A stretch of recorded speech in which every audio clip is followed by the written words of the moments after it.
Hello, everyone. We are back again with more DCEU Mania. Austin and I just somehow got through Shazam Fury of the Gods, and now it's time for. I mean, a lot of these have been baffling. This, in some ways, could be the most baffling. It's time for The Flash, which is only 2 years old. I don't know. It's also odd that it's already 2 years old, I guess. This one I do have a hard copy of, Austin. But by the way, I've got Austin, my regular co-host, of course, and Robert came back for this one. He's already regretting it, but we really appreciate that he's here. Austin, I don't know how I ended up with this one because it's only 4K without a Blu-ray, and I don't have a 4K player, so I don't even have a way to play this disc. But I own it. I guess I should finally get a 4K player because I own some 4Ks, but I still don't have a way to play them. Oh no, you have a 4K collection of Batman 89 and The Flash now. I have more 4Ks than that. I have a few other 4Ks. No, I just like the image that you only have the Flash on 4K. Yep, I'm gonna have to buy a 4K player just to watch this That'll be wonderful. Yeah, I just have the Blu-ray. I was telling Austin earlier, I just took mine out of the shrink wrap today. I think I got it for like $5. Now we've both done that with something. Because I did that with, what was it, Austin? With Birds of Wonder Prey? Woman 84. Yeah, Robert, you should have waited No, to Wonder do it Woman on camera 84. with us. No, of course I had to take that out of the shrink wrap because then we had to do an unboxing during the show. Yeah, we could have had you do an unboxing of that. Thanks for being here, That's everybody. We've got a good crowd. We're going to try to start pretty soon because it's late and this is a 2.5 hour movie. As always, quick plug for Patreon. If you want to get in your answers to our 3 questions and ask us one, once again, patreon.com/Keevolution. $2 tier lets you do that. We will refresh our pages at the end of the show and or during the show and make sure that we get to all of them. If you want to put one in, we're going to do one more set of streams tomorrow night so you can get your responses in for Blue Beetle and Aquaman 2 if you have them. I know I keep saying this. It really irks me that this isn't the last one because this is the last one that a large group will care about, that folks actually are showing up for. So once again, thank you guys for being here. I wish we could end this on like a bigger deal movie, but also because the Man of Steel stuff that's brought back in this would have kind of nicely bookended this universe. Given that it's such a gigantic mess, it would be kind of fun if it at least ended going back to where it started. And it really feels like it wants to do that. And then they're like, and then we got these 2 other ones we gotta kind of shove out. I mean, Yeah. To be fair, Blue Beetle is a movie that easily could be in any universe, I guess. I don't think there's anything that directly ties that to DCEU. There's mentions of Batman and stuff, but it could be any Batman, I think. Are there any images that you guys can think of like Batarangs or anything that's like specifically that Batman, like with Shazam? I don't remember any DCEU iconography in that film. Yeah, we at least talk about Batman, but I don't know that we I can't we're remember. going back and forth. I We feel like it maybe could see be a any- symbol? Yeah, I can't remember. And then obviously I Aquaman can't 2 remember offhand. is a sequel to that movie, and so it is Yeah. directly DCEU. But anyway, so it would have been nice to end with it, but this exercise has been watch these all chronological in rapid succession and see what that feels like. So I felt like I would be breaking the premise if I did what I really wanted to do with this. So that's what we're gonna do. So for some of you guys, this will probably be the last stream. Thanks for being here. Anyway, get set I mean, up. this Yeah, is Endgame, and those 2 are Far From Home. We're at the end of Phase 3 of Marvel. They're the epilogue. You know what the difference is? Some people would show up for Far From Home. People might show up to see Orm eat a bug. I don't know. You never know. Anyway, You never know. get to timestamp 0. However, you're gonna watch the movie on 4K if you own a player, Blu-ray, DVD, HBO Max. However you want to watch it. I need to actually pull the movie up on Max because I haven't done that yet. You know what's hilarious? Max has been anticipating the next movies I'm going to want to watch because we've been going through this, so it knows the order. So the last few, whatever the last thing I watched, it puts out chronologically. The next thing it suggests is the next movie that came out. So There you go. It's trying to get me to watch to watch the Flash next, so that's good. Adam Marsh asks if there's terraforming in this one. I think there is, which is obviously your biggest issue with this movie. Oh, of course, yeah. No, there is, because you still have Zod, and he's doing the same thing that he was doing. Like, it's just an alternate reality, but he's doing the same thing. I think we only have it in the flashback, though. I don't think he's doing it in the third act, but I could be wrong. Oh, I thought he was, but I don't know. I don't remember. It's been too long. But that's true. There is a flashback. Yeah, I think it's only there, but we'll see. We'll see. Are you guys ready? I don't think we need any other preamble. I think we can just get right into this. We've got plenty of time to talk about it. Yeah, let's do it. Rip the Band-Aid off, Cap. That's just what I was going to say. How many of these have been Band-Aid ripoffs for Austin? Like, the sigh is becoming iconic. It's like, just before we started, are you ready? Okay. It's like there's a release that happens. Like, Austin has to get that out of his system before he can even muster the courage to press play right now. No, I keep saying to Cap, I feel like Hercules doing all of his labors, but we're going to get through. All right, guys, interact with us in chat. We'll try to talk to you as much as possible. As always, Super Chat guarantees that we respond to your comment. And away we go. Everybody, please press play right now. I do like this opening logo with the old WB logos and the old DC logos. That's something. Yeah, that's cool. Fun. And it gets that multiverse idea out right at the start. They do skip the New 52 era DC logo, and that's funny. That's great. Boy, it just gets right into it, too. They don't have, like, 19 logos. Yep. Because some of these have. No, and we immediately set the tone that this movie is going to be incredibly obnoxious. So at least it's letting us know what we're in for. Are you guys ready to watch constant Ezra Miller in every scene? No. And sometimes two of them? Sometimes two. That's the most annoying thing to me with this. It's like, it feels like it's trolling me. It's like it knows how much people cannot stand this actor. Let's have more than one on screen at the same time. And I don't have a problem. Like, multiple flashes is a pretty typical Speed Force thing to do. I'm not even surprised we did that. It's just like, of course we have to do that with this actor. God. Mm-hmm.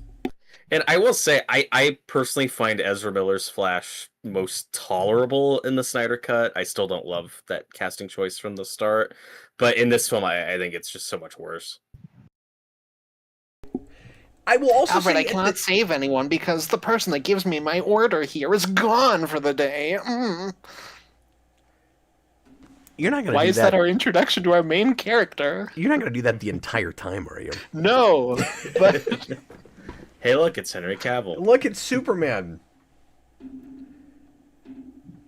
Does it also feel like we simultaneously lamely replace Superman with Supergirl? And that's nothing against this actress, or like I didn't want to see her, because obviously I love Supergirl. But like, it feels like we lamely replaced him for whatever reason. Like, you got to have a Superman-esque character in this.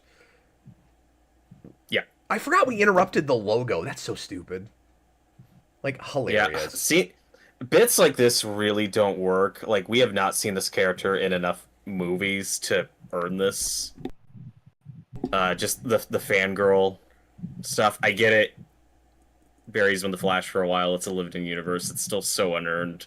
Yeah, well, and all of the lived-in stuff has been really strange, because it feels like we've started the universe over every time to some degree.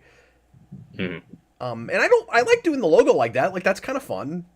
But interrupting it is obnoxious. But anyway, it's like, we've got to pay off the Supergirl thing finally, because we were always supposed to do that. But also, we're lamely replacing Superman with her. Yeah. It's really strange. And that was the plan for this universe, for people who don't know. With the Henry Cavill was fired, and I think it was Supergirl, Shazam, and Batgirl, and Michael Keaton's Batman were going to be like the new faces of the DC universe. So strange. I'm not upset we missed that. I like this as an idea that you would open It looks with. awful, but it is a great idea. Yeah, it's really sad because you do this giant run and you're going to see lots of different landscapes and just going out of the logo with a big flash run, like that's fun. But a lot of the CGI in this is so rough and rushed, and like one of the weirdest things about this movie too is, sorry, I'm gonna have a lot more to say about this one than the last one. One of the weirdest things about this is it looks like a movie that was really slapped together to hurry up and rush out, and it took years after it was filmed to finally see it. And cost a ton of money. Is this supposed to dupe people for a second into thinking they're gonna get Keaton already?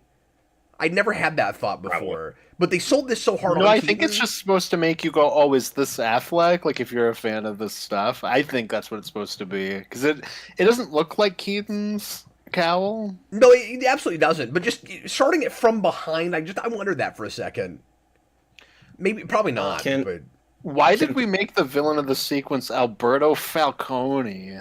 wait, did they really? You can do, yeah, that's what they're after is Alberto Falcone's being evil. He's in this truck. You can do literally anything. Literally anything. Why is it Alberto Falcone? And you're gonna erase this universe, and you could make it a cool Batman villain. Like it could be Scarecrow, it could be Riddler, it could be anybody. Do literally anything. Or how about Deathstroke? You could have paid that off here. That's good. Something. Yeah, or Flash Rogues. Like you could have had fun cameos where you cast several of the Flash Rogues, and like he needs Batman to help him beat them all up. Like you've got Captain Cold there, and you got Heatwave. Like you could do that whole thing. We made a Flash movie with no Flash villains. What are we doing? Well, and that is par for the course with the DCEU. We love that. But you're right. Dan Schneider, $2 super chat. Austin's Ezra Miller sounds like a white oracle. Yeah, like Sheldon Cooper. Yeah, he's so obnoxious. That's great. It sounds like if Ezra Miller was voicing Sonic the Hedgehog.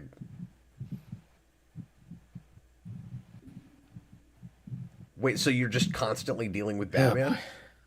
He has to clean up all Batman's apparently it's just messes?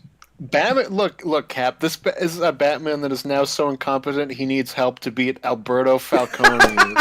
From this the is Flash. a Batman that needs help to fight anyone now. Also, why was Andy Muschietti obsessed with Batman scenes in the daytime? I was going to ask you that. Why is I don't know. In this situation, Alberto Falcone? Why is this in the middle of the day? I wish I knew. I couldn't tell you. I remember when, because I'm going to go off on this, I remember when we were getting glimpses of this bat suit in the trailers, people were like, oh man, Affleck, he's finally in the blue. I'm like, that looks terrible. And in the movie, it's way worse than I expected. Like, you can barely even tell that it's blue. Like, no, and there was a it's so much calibrating. better blue costume later that's just in the background, and it's like the best Batman suit in a movie. Yeah, you guys might fight me on this, but when we get a better look at it, like, I think this is the worst live-action Batsuit. I hate it so much. I won't fight you on that. And also, why is he in just a fatter bat pod from Dark Knight? Because That coming movie's up with popular. ideas is hard, Cap. Stop being nitpicky. I guess, man. Adam Mars said Batman is well known as a daytime character. Okay, fair enough. It's true. Well, bats are famously creatures that stay up in the day and like hate the night. It's also kind of unusual for the most infamous thing that happens in your movie to be in the first 3 minutes. Or Yeah, and 10 how minutes. bizarre is it that this makes the final cut? I'm not gonna get into all of the Ezra Miller allegations because there are just too many. This is such Cap, a good point, though. This is such a good point, though, that you're about to make. Cap, do you know the bullets or bullet shells in the infant's mouth? Yes, I do. That was under Ezra's watch. Yep. And you're going to open this Oh, she's movie with making he puts a kid in the microwave. Yeah, I have had that very same thought. The Ezra Miller of it all just makes it so distracting. Yeah. Watching this movie. And obviously we don't want to get hip deep into all of that stuff, but my jaw was like on the floor during this scene. Yeah. I couldn't believe what I was watching.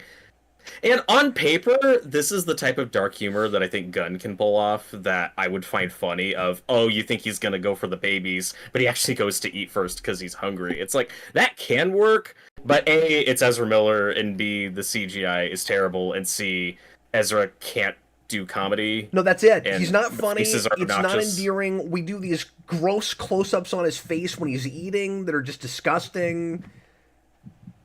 This is awful.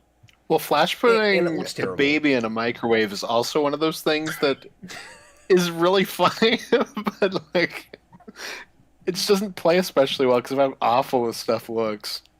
Yeah.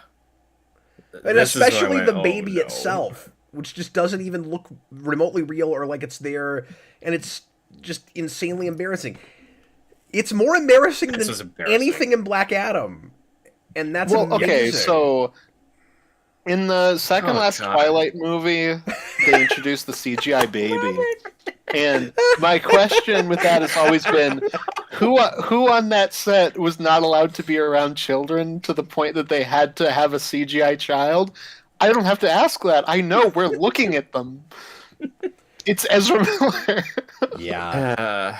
Well, and to be fair, like you wouldn't be able to use real children in this scene. No, I know, but like even when they're laying there, they don't look Yeah. real. Stone Gas No, $10 and super this chat. is- Last month, it was reported that Ezra Miller is going to play a vampire in a new movie by Lynn Ramsey, who directed Ezra Miller way back in 2011's We Need to Talk About Kevin, where he played a psychopathic teen. So he's still getting work? Okay. Eh. Wild. And, this is almost 10 years after the Days of Future Past Quicksilver scene, and we still can't top it. And why does it look this bad? Yeah. And why are so many of these movies... There's this, like, weird 180 thing we do, Robert, where this universe starts with... God. Let's have no comedy. Let's be really super serious and self-serious. And then we very quickly flip it to let's be as exaggerated in our comedy as humanly possible with just the most obnoxious facial expressions. Like Robert's making the same face I did in the theater. Why did they add a ding noise that made Yes! us remember that he put a baby in the microwave? I couldn't believe that in the theater. Jason and I just looked at each other and we started breaking It's not up even laughing. plugged in. Well, it doesn't make sense, and then what does it mean? Like if it dings, it's been on. Yeah, I know, but like it's also not even plugged in, so it wouldn't even have power. Yeah, no, nothing about that makes any sense. Oh, speaking of dinging, And it just makes me wonder: did the Flash Where'd put I in a know it? specific time? Did he hit like the pizza button on the microwave? What setting did he put the baby in? I have so many questions. I mean, it could have just been a kitchen timer, I guess. But even still, it's not plugged in. Hmm. Yes, we're talking about the physics of So microwaves. on Hey, paper, I think getting some like kind of over the top action with Batman here that we've never seen in live action is cool. oh, sure. Just again, it doesn't look good. Can I say Shouldn't be in something? the daytime. Can I say something Robert's not going to agree with? This is Yeah. the worst bat suit that's ever been put on film. No, well, I know Robert famously loves this bat suit, so he really wouldn't agree with that. But I'm gonna take a bold stance and say I agree with you, Cap, as opposed to Robert, who was gonna fight us in a minute. But Adam Martin says, you I guys think the make fun of baby was put on popcorn. You wait, guys. wait a minute. I hold on. I forgot about this. Why is Alberto Falcone's plan like this weird? Like we're gonna gas the city thing, where they're like, if those chemicals fall into the bay, it's like a Joker thing. I don't know. Austin, why does she have This this sucks. sanctimonious smile on her face every time she makes a cameo? And Because then- she just walked off the set of Shazam 2, so she gets to eat lunch and dinner today. And then and the men always have to hit on her, and it's really super awkward. Yeah. Well, also, why did they design Affleck's mask to make it look like his face is scrunched up? Where he's like, He somehow It looks looks more so bad. awkward in this suit than he did in Justice League. You remember we talked about that when he was walking weird? mhm. Yeah, That, and you guys made fun of the Oh, stupid that's where he goggles says he has that. in Justice League, and I agree, but like, what are we doing here? no, I will never understand why they gave him the plastic drink rings. Like, if Batman were to fall into the ocean, a turtle could get caught in it and die. This is like his anti-Aquaman costume. I think this is the scene where I was like, the DCEU's done. We can move on. It's So over. this is not the same bridge, but I'm still not convinced this isn't the same set on the soundstage, Cap. Yeah, I'm with you. Joel Davis, $5 super chat. Unlike Marvel, I feel like DC didn't need to make a whole movie to justify its soft/hard reboot. It could just do it, no complaints. Well, yeah, no, I agree with that, but I mean, there's also this like popular built-in story that makes it really easy to do it if you really want to, and like the worst thing for me is that they didn't even do that. Like, Yeah. you don't do that unless you already know where you're going and what you're rebooting into, right? And so it ends up being completely pointless. A lot of us really thought that they were gonna kind of set up something with initially, like when this was announced, where you'd get to the end of this and there'd be maybe like a new character or two, or you'd have a sense that like, you know, the Flash. I'm glad this didn't happen, but like the Flash or other characters would continue on with the same actors, but we were actually like fully rebooting the universe. And then that goes nowhere. It's just the George Clooney gag at the end. Like that's the only thing that changes. Yeah. It's even weirder than what the CW shows did with Flashpoint, where literally the only thing of consequence that really changed was stupid relationship stuff, like Flash, like Iris forgetting that Flash kissed her or something. I can't remember what that was, and the sex of Diggle's baby, and that was it.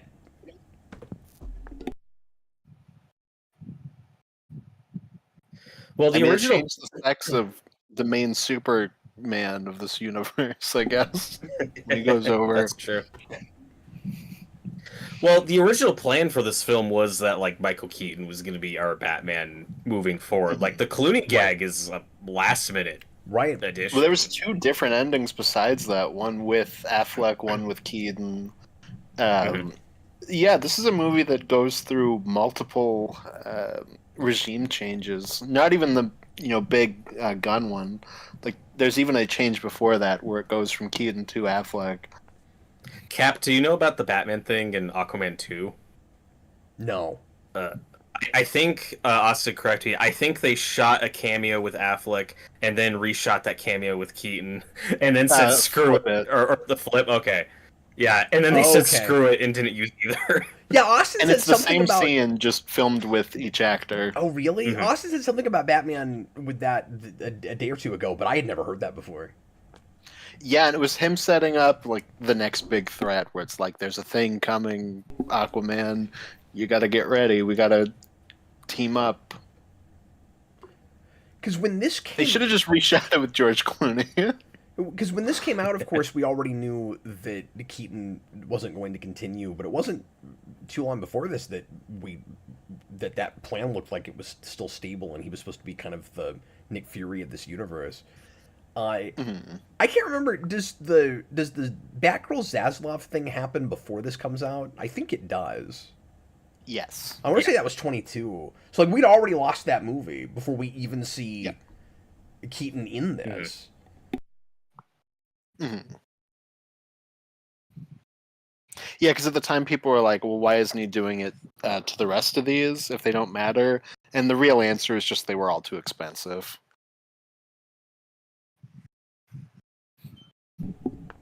So as obnoxious as I think Ezra Miller is in this, he also ends up giving his best performance in any of these. Like there are a couple of scenes where like I can kind of see what they saw in that actor.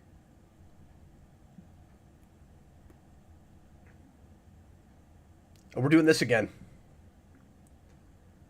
With the new actor, too.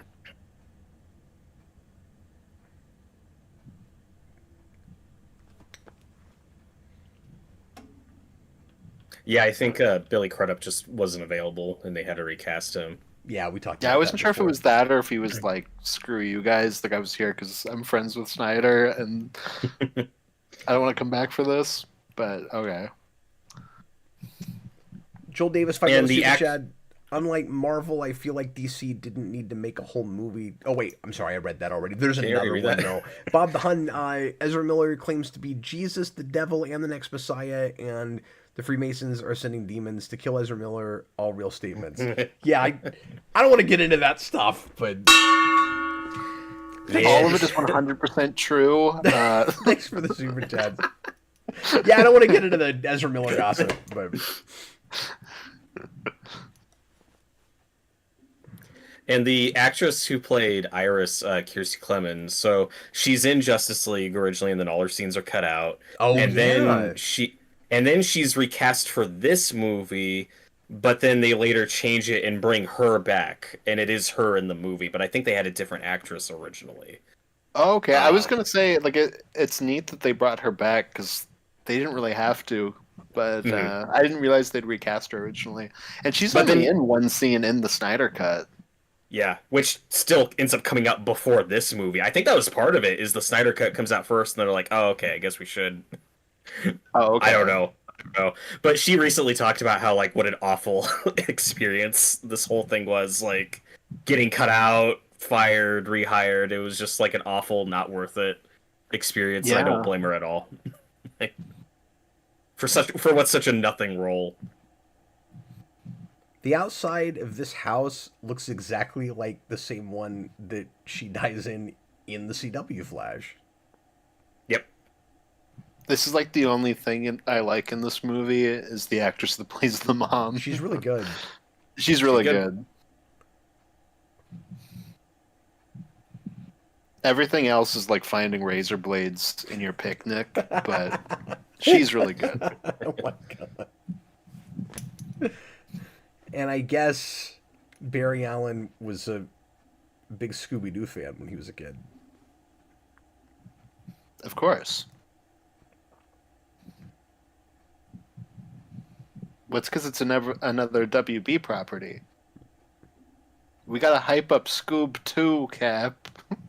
Oh. Oh, it didn't occur to me it was product placement.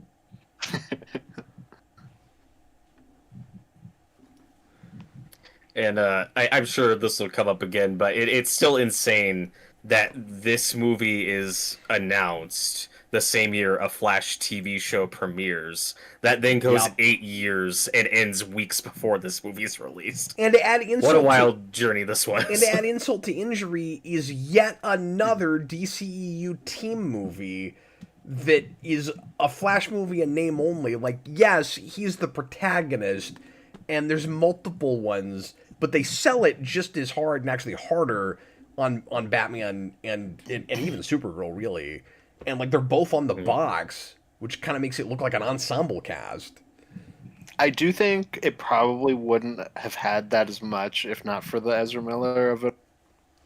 I think Maybe. because like he wasn't even in the press tour. Like it was like mostly Supergirl on the press tour from what I remember. Yeah. Yeah, And, but the movie Keaton, whatever itself they could get also him. doesn't feel enough Yeah. like a Flash movie. Like it's still bizarre to me that this movie is just called The Flash and isn't Flashpoint or something because it doesn't really feel like a flat out Flash movie. It really feels like they're afraid they need something like Batman to sell it and get people to look at it. It's so weird to look at this versus Aquaman or Shazam or something where they don't feel the need to shove other stuff in it. Like, yeah, Shazam's not really fighting a Shazam villain in his second movie, but it doesn't feel like we're shoving other people's stuff in it. Like this Yeah, is and that this is their this is their end game or something. The way And I the mean, way to they their play credit, it. like the Flash is the main character of this, Right. at least. Like Keaton is very much a supporting character and will be taken out for the third act. But so, like, I do still think that a lot of it is just the Ezra Miller controversy. They didn't want to sell this movie on the Flash. Yeah, I get that with the advertising, but I'm saying it's still just a bizarre thing to do in the first place. No, I agree. But like I said, at the same time, like this is still the Flash's movie, even if Right, that stuff and I is said weird. Okay, I'm just saying that's what I think it is.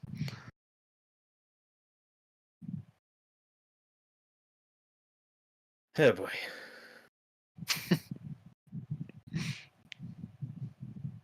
And also, this is a weird situation where Ezra Miller is like heavily involved with the making of this movie, with the writing.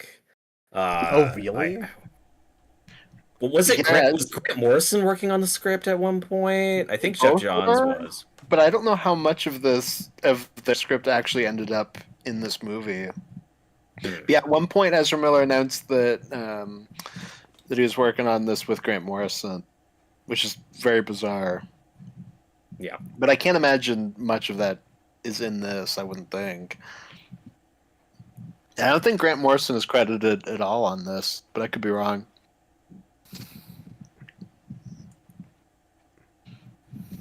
This is another one of those things that's kind of a cool idea on paper. It's just sort of embarrassing to look at. Oh yeah, what these PlayStation 3 graphics. Get used to them. And there's the baby, because comedy. At some point, you just sort of adjust to this. I feel bad for making fun of Black Adam as hard as we did. I don't. I want to retract some comments. I don't feel bad about that at all. I wish Black Adam was in this movie and killed the Flash. And now he's just a disembodied head. Stop it. How many times are we going to say that during this movie? Stop it!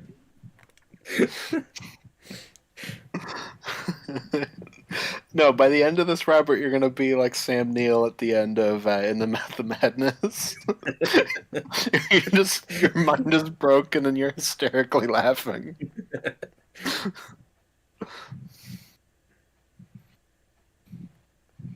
But before that, you're gonna be like George C. Scott, where you're like, "Stop, turn it off." I was thinking of that too. No, I was thinking about that first, and I was like, "Oh, what actor was that again?" And it took me a second to remember. But yeah, Austin. And Affleck looks really sad. Just to what we were talking about earlier, like you're right that they punched up the Batman stuff even more in the advertising than maybe they would have.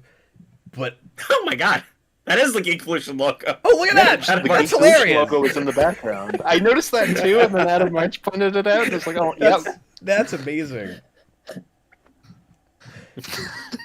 We're there. Sorry. We made it into the DCEU before it ended." Okay, I'm proud of that. This movie. That's wonderful. Good job, DG Martinez.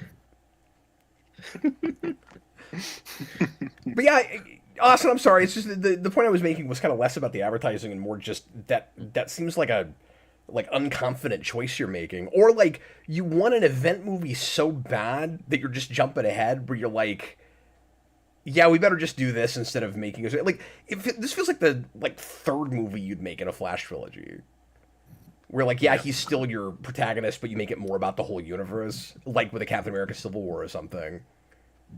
Mm-hmm. At one point, they were saying this was supposed to be the first film in a trilogy. When they were It's supposed to be a rogues pushing it hard. movie where like he fights the rogues. Oh, really? Hmm. Yeah, I don't think they're talking about Flashpoint until around Justice League, where it's like, like this is really not working out. We need to fix this, and like, what Wait, better way than it's Flashpoint? been so long. You might be right about that. I need to go back and look because I remember it being way before that. Yeah, I don't know. I could be wrong, but I'm pretty sure it's around Justice League. I could be before too. that, I think is when it's supposed to be the Rogues movie But I when thought it's I remembered. was it Rick Famuyiwa?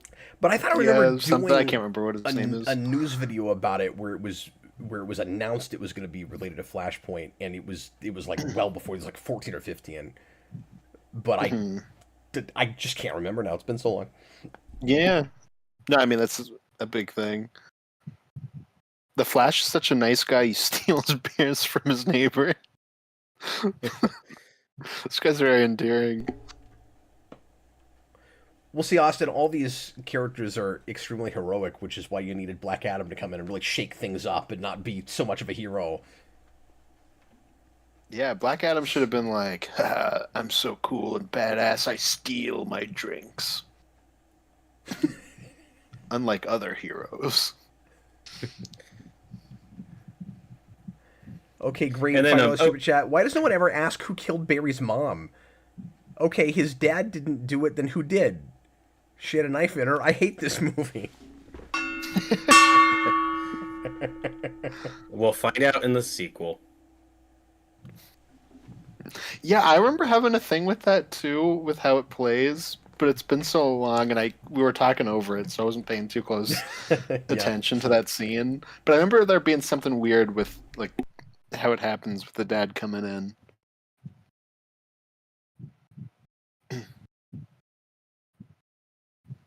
And of course, this is just a quote. I doubt this is exactly how this went down, but there was a quote from Andy Muschietti where he said, "Oh, I only signed on for this movie to work with Michael Keaton's Batman."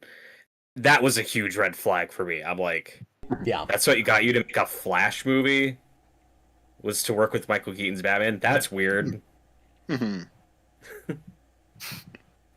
Yeah, because I think it's him it was that's never the one really... that changed the flashpoint of it all to be Keaton.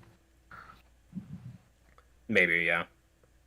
Yeah, it's just this production never felt like it was really about the Flash, despite the fact that that's actually your protagonist. Which again, I appreciate that, but when you look at behind the scenes stuff, all they want to talk about is Batman, and they're just obsessed with like rebuilding the Batcave and getting the car back, and you know, like everything they went through with the costume. Like that's all they want to talk about.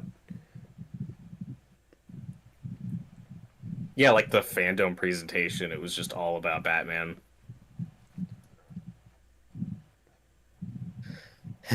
And that was before all of the Justice League. Yeah, I mean, horrifying 3D renderings of the Justice League. One of them was that weird Aquaman point where he's like...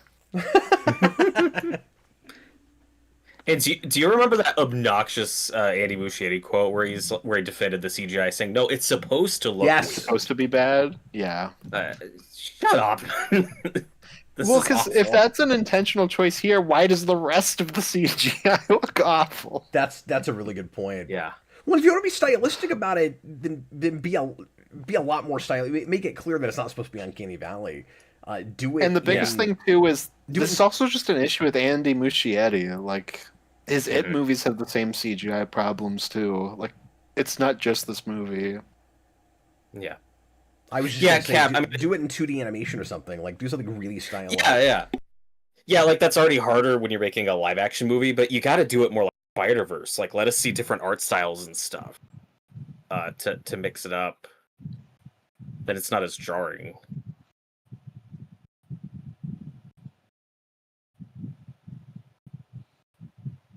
What could possibly go wrong? Everything, Bubsy. Everything.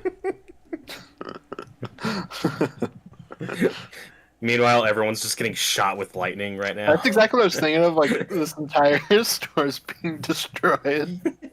Well, I keep telling you guys. That's why we don't need him to have lightning shooting out every 2 seconds. It's supposed to just be a visually stylistic thing, like it is in the comics. I remember it should accentuate the yellow lines of the suit when he runs. Like that's it. It's just the Jeff Johns run has a lot of panels that do that, and they think that looks cool, and they're trying to translate it. At least I guess it's not as bad as the CW thing, where by the end of that show they don't even run fast; they just all run like walk up to each other and throw lightning. That is true. No, yeah. Oh God, it gets progressively worse. Oh no! Over the course of that show. John Kelling, $5 super chat. Shout out to the Reverse Flash, the greatest DCEU supervillain. Did everything off screen, never shows up, makes us all hate the Flash effortlessly. Reverse Flash so is the ultimate hater. It makes sense, yeah. That's true. We got there.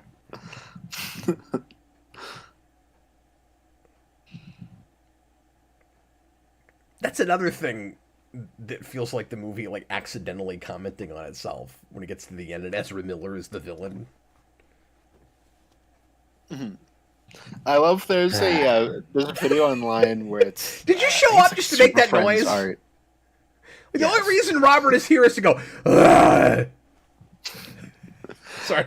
There's like a Super Friends video where it's the Flash talking to the Reverse Flash, and the joke is just like how petty he is as a villain. Where it's like, yes, Barry, it was me. I removed all the salt in your house, so when you went to make dinner, you had no spices. And it's just like a list of things like that, and it's great. Everybody, you should check out that video, everybody.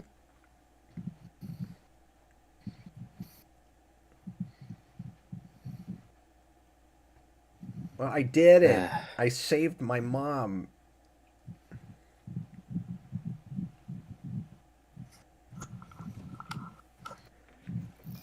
So I'm gonna keep saying things I like on paper, I guess. Like the can of tomatoes thing is not a bad idea. It's been a while since I thought about this movie. I remember there being some logical issue I had with that, but the idea of because I'm always on about butterfly effect. The idea that there's like that one thing that you can pinpoint that changes the whole chain of events. And so he fixes that one thing and thinks it'll fix everything, but then it alters other stuff. Is a good idea. I can't remember what my issue was with that. Is it that Barry doesn't learn a lesson by the end of this movie? No, it was something about specifically the can of tomatoes. I can't remember if it was like the way he goes in and grabs it. Like, why does it matter which can it is? Maybe that's what it. I can't remember what it was. Something to do with that. Mm-hmm. I also remember there being something weird with this whole setup, but. Oh well. Someday we'll have to. I've already deleted. Yeah. Someday we'll have to actually do the story analysis on this, Austin, and then we can complain all about that. We'll still have plenty of time. Oh God. This Barry is introduced kicking someone's garbage over. I can't wait to see more of this character. That was the line that really lost me. I have to go pee outside. No, it's worse than that. He says the S word. Oh, that's right. And I'm like, I'm out. Why is he doing that outside? Yeah, because it's hilarious, Austin. Because it's gross and funny. I have to outside. I'm like, no, I'm done. That's it. They did that in a superhero movie that I was supposed to be enticed to go see because Michael Keaton's Batman is in it. F you guys. I still think bringing Keaton back would have been fine if he strapped a bomb to Ezra Miller and then dropped it down the elevator shaft. Well, and don't get me wrong, I'm also okay with it if they do anything cool with him, and if I buy it's that same universe. There's no reason it should be that version. He's not in that world. Like the world around him is not the stylized like Tim Burton world. It's just that actor with that aesthetic for no good reason. And we could, if we used that and then played around in more interesting ways than just the stupid cameos at the end with other superhero universes you've seen before, you could do some fun things with that. I get that it's gimmicky and that we did that with No Way Home. Actually, before this, can you believe that came out before this? That's nuts. Anyway, sorry. I'm jumping all over the place. Sorry, I got distracted by Ezra's annoying laughter. Oh, that this movie would have done the unprecedented going to different previous superhero movie universes on the big screen, and No Way Home got to it before it because it took so damn long to come out. That's crazy. Yeah. Yep. And It's not charming. I agree. and the idea though of it being like a mishmash of different worlds for some reason, like Keaton says it is, you need to have more fun with that, like with wardrobe and architecture and vehicles and casting. Like you do more with that. That like no, this is the Keaton universe. That's just a hodgepodge of all these different worlds together, and they don't do Yeah, that anything felt with like an it. excuse. That's why I can't give it that. Mm-hmm.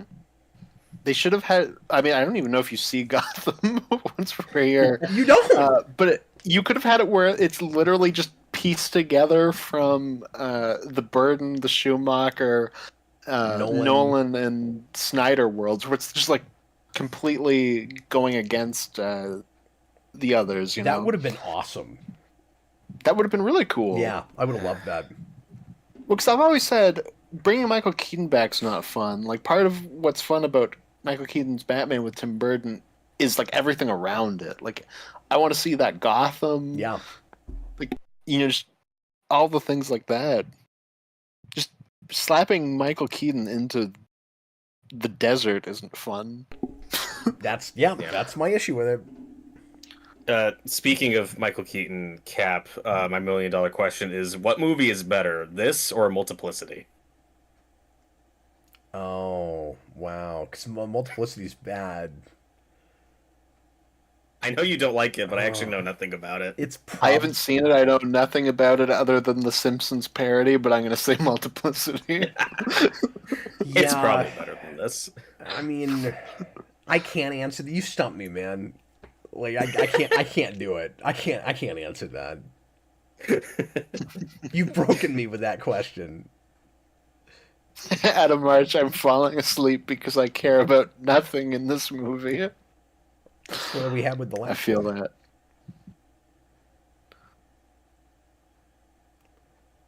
No, in a weird way, this just feels like now a standard DCEU movie, but with the terrible comedy and action ramped up to 11. Mm-hmm. But I think I talked about it too.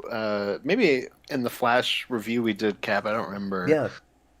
But if you were going to go this way, where it's a mix of different universes, you also could have had some like a full Justice League that he puts together. Dude, I thought Nicolas Cage's Superman was going to be an actual character in this movie. No, if you're going to put Nicolas Cage Superman in this movie, he should be a character in this movie. Yeah, of course. He should not be like an AI generated little cameo. No, and they did the same thing. Which is his words, not mine. They did the same thing, except worse, that they did with CW Crisis, where they told us all the stuff that was going to be in it, and then they weren't there. It wasn't there for any amount of time, and we didn't get to be surprised by anything. Like it would be a little fun if he got to this world, and if you had to do this, he puts together like a team that is like Keaton, Batman.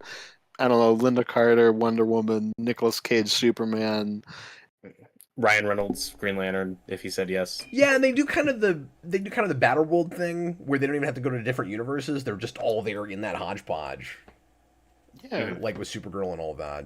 Because that is kind of a fun idea, but Robert's right; they don't do anything with it. They don't do anything like visually if Nicolas cool Cage with it. is a There's not enough supporting crazy role in stuff. this movie, it's instantly like 2 points better. Yeah. Well, get really wacky with it. Bring Shaq back. I mean, just do something nuts. Yes. He's the not Cyclops. He's the cyborg. Yeah. That'd be great. Yeah, you got Steel there, and you said Linda Carter, and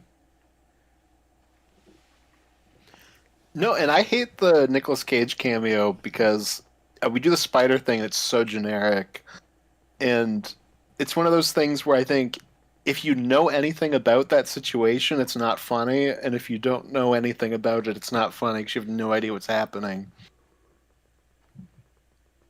And you're expecting him to interact with one of the characters. Like, we don't even get that. He's just there. Yeah. Captain Coon, Nick Cage Superman should have been this world's Superman. Sure. Yeah. Yeah. That would have been wild. And, like us, And then you could have had a 2D animated Super Friends Aquaman. He's just a cartoon character. Well, since that was supposed to be Death of Superman, you could bring him in with the black costume. Sure. Yeah. And just say he never took that off. I mean, Superman's still wearing it at the end of the snot. Why not? I hate this Well, like so us much. had said. I can't even. Like go us with had said. That one's even more insulting because they got Nicolas Cage to actually film that scene and then they just cover it with CGI. And then no one thought he was there. He had to tell us all. And he was pissed about it. This is something that's never made any sense to me. Young Flash, like they get the lightning through them, and there's a hole from the lightning in Young Flash, but he's the Flash now, so it heals. Why is the other Barry still alive? He doesn't have those powers anymore. He should just have a hole through his chest. Which I wouldn't be complaining about now. No. If Barry had a hole through his chest, that would be fine. Kill either of them. Kill them both. And we're praising it for letting the Flash be the protagonist in his own movie, but also kill them both. That's fine. Kill them both and then make it a crime-solving duo movie of Keaton and Nicolas Cage. Nicolas Cage. That's all we the want. big twist, but you still call it the Flash? It's still called The Flash. He dies like 20 minutes in. Or 40. How are we 40 minutes into this movie? I don't know. And you keep introducing characters like at a distance that you think are the Flash come back, and it's always somebody else. Like Supergirl shows up, you think it's the Flash. No, it's Supergirl. I do remember too when this movie was coming out, when they were really pushing it as like, guys, this movie's amazing. It's one of the best superhero movies ever made. I don't understand I do remember how anybody said it that. just, in the Ezra Miller controversies were just stacking up and getting worse and worse, and they were in a tricky position of, well, we can't just reshoot it or cut Ezra out. Like that's 80% of this movie. Like they were screwed with what they had. Isn't it funny watching him try to run fast, but he doesn't have his power, so he can't run fast? Just, why does Ezra not know how to run? It's always bothered me. Running's beneath him. He got the Flash, but that's. Adam March, this is funny. No. no, it's not. Am I supposed to be entertained? I've told this story before, but one of my favorite things about this movie is that it got delayed. It got delayed a lot, but it got delayed while merchandise was already being printed for it. So they went ahead and put some of it, and they went ahead and put some of it out and tried to dupe people into thinking it was '89 merchandise. And so I bought the kid's Halloween costume for this movie and gave it to Mikey. Mikey was actually wearing that just last week. And here's the insert that comes with that. And so it's the Flash Batman suit, but it's got the '89 logo and the '89 like text logo at the bottom. And it's like as soon as I saw it, I had to have this. It's so funny. Young Barry Allen laughing like Woody Woodpecker genuinely makes me want to drink bleach. They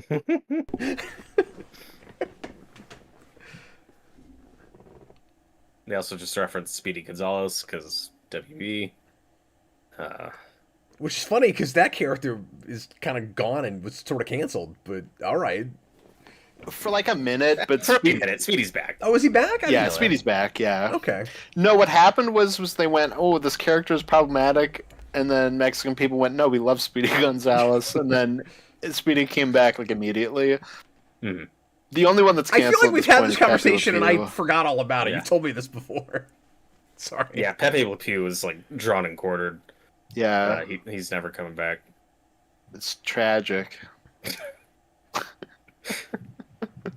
Look, okay, Pepe Le Pew was never found guilty in a court of law. Just because the cat he was chasing ended up dead before the trial doesn't mean anything, okay? Pepe Le Pew is innocent.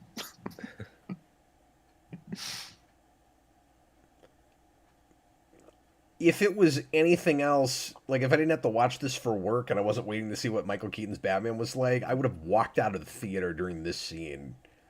So I would have just got up and freaking left. This is more Ezra Miller nudity than anyone needed to see. And I will never show this movie to my wife. The because of correct that amount scene. is none. I think when we reviewed this, Robert, were you there for how we felt about for this? I can't remember. Oh, I wasn't on that. But I'm pretty sure. But I feel like, but I think I might have called this that stuff like anti-entertainment. Yeah. I don't know why you put stuff like that in a movie except to like try to repel me. I don't get it. And I get that comedy is subjective, but and I'm sure somebody in the comments will answer this in the affirmative, but like who is looking at that and going, this is hilarious and this character is so endearing and Tom Cruise. I don't know. Tom Cruise. Nicholas Bodo, Cap, how many bad superhero movies has your wife seen? I mean, plenty, but I'm much more selective in what I show her now. Because even while things were still majoritively a lot better than they have been in recent years, my wife had gotten really tired of superhero movies and just like the overall formula. And this was back during like Marvel Phase 3 or maybe even 2. Like she was just already kind of, the superhero fatigue actually hit my wife. Before people were complaining about that. So I'm really selective about what I show her now just to not waste her time. You just said a minute ago that you'll never show this to your kids. I said to my wife. Which is correct. Oh, okay. I thought but I was just thinking, like, this movie it's like you have the disc in a safe in the case somewhere else, like a gun in your house.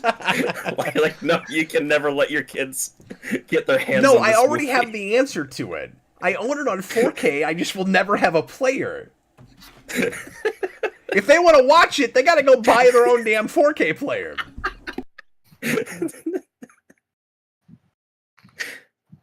RJ, why is naked? I can't answer that question. Partly because it's not a sentence, and partly because I don't know. Do you think Ezra Miller was behind some of the stuff? Yes, where he was like, I bet so. Wouldn't it be really funny if like I put a baby in a microwave and I exposed my naked body to people, and then, yeah. Dan's Den said that Pepe Le Pew dodged a bullet by not being in Space Jam 2. That's true. I've always said like that should be a joke in the movie. Like, oh, where's Pepe? Oh, we had to cut him from the team. Like he was getting too antsy with the cheerleaders. Like, make a joke out of that. Like you should address that. Don't just have him not exist. Robert, were you there when we watched Looney Tunes Back in Action on Discord? Oh, okay. That's inside joke later. yeah, okay, I can say it. Yeah, later. So but, the Eric Stoltz thing is they should have done that in Space Jam 2. But it is really funny that they were like, he can't be in this movie because he's a predator. But then you have the Clockwork Orange gang. Yep.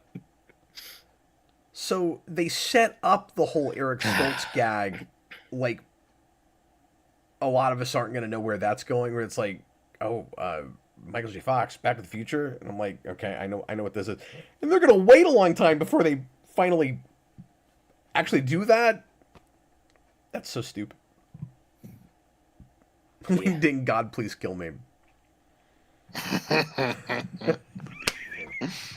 Dagon Spear, Cap, do you think this movie would have worked more if it had a dark Justice League that includes characters like Thomas Wayne Batman and Black Adam rather than Keaton Batman? No, not really. Why isn't he wearing his helmet? Because I was just about to ask that. Yeah, it looks so much worse. Weird. Too. I wouldn't want Black Adam back in the mix with this, because I already couldn't take that seriously. But like we said earlier, the issue isn't that Keaton's Batman is here; it's that uh, there's not enough other like weird stuff to mix together. Like your idea is look at all these blended time periods. You didn't blend enough. Hmm. Like, I still wish we just did Flashpoint. Like, I did want to see Jeffrey Dean Morgan as Thomas Wayne Batman, and it sucks we never got that. But Yeah. I still don't want that as the first movie. I just make a Flash movie. And what adds insults to injury too is if you watch the show like I did, like we stopped doing stuff with the Rogues way too quickly in that show. Yep. Like we never even got the like, full Rogues. Yeah, we redeemed Captain Cold by like season 2. It's Yep. ridiculous. The And then most put him we in a do- different show. The most we do with some of those characters is we turn them into heroes and put them in Legends of Tomorrow. Yeah. Mhm. No, and Mirror Master and Captain Boomerang were never really a part of them. Yeah, It's- they're barely in it. Yeah, we never really did the full Rogues. Yeah, Captain Boomerang only appears in episodes of Arrow during those crossovers, and then he just dies. And then they bring in his son in like the last season because, oh yeah, I guess we should do something with Boomerang again. No, and I stand by what I said in the Rewind for Donner Superman, where the third act of that movie is what you should be looking at for a Flash movie.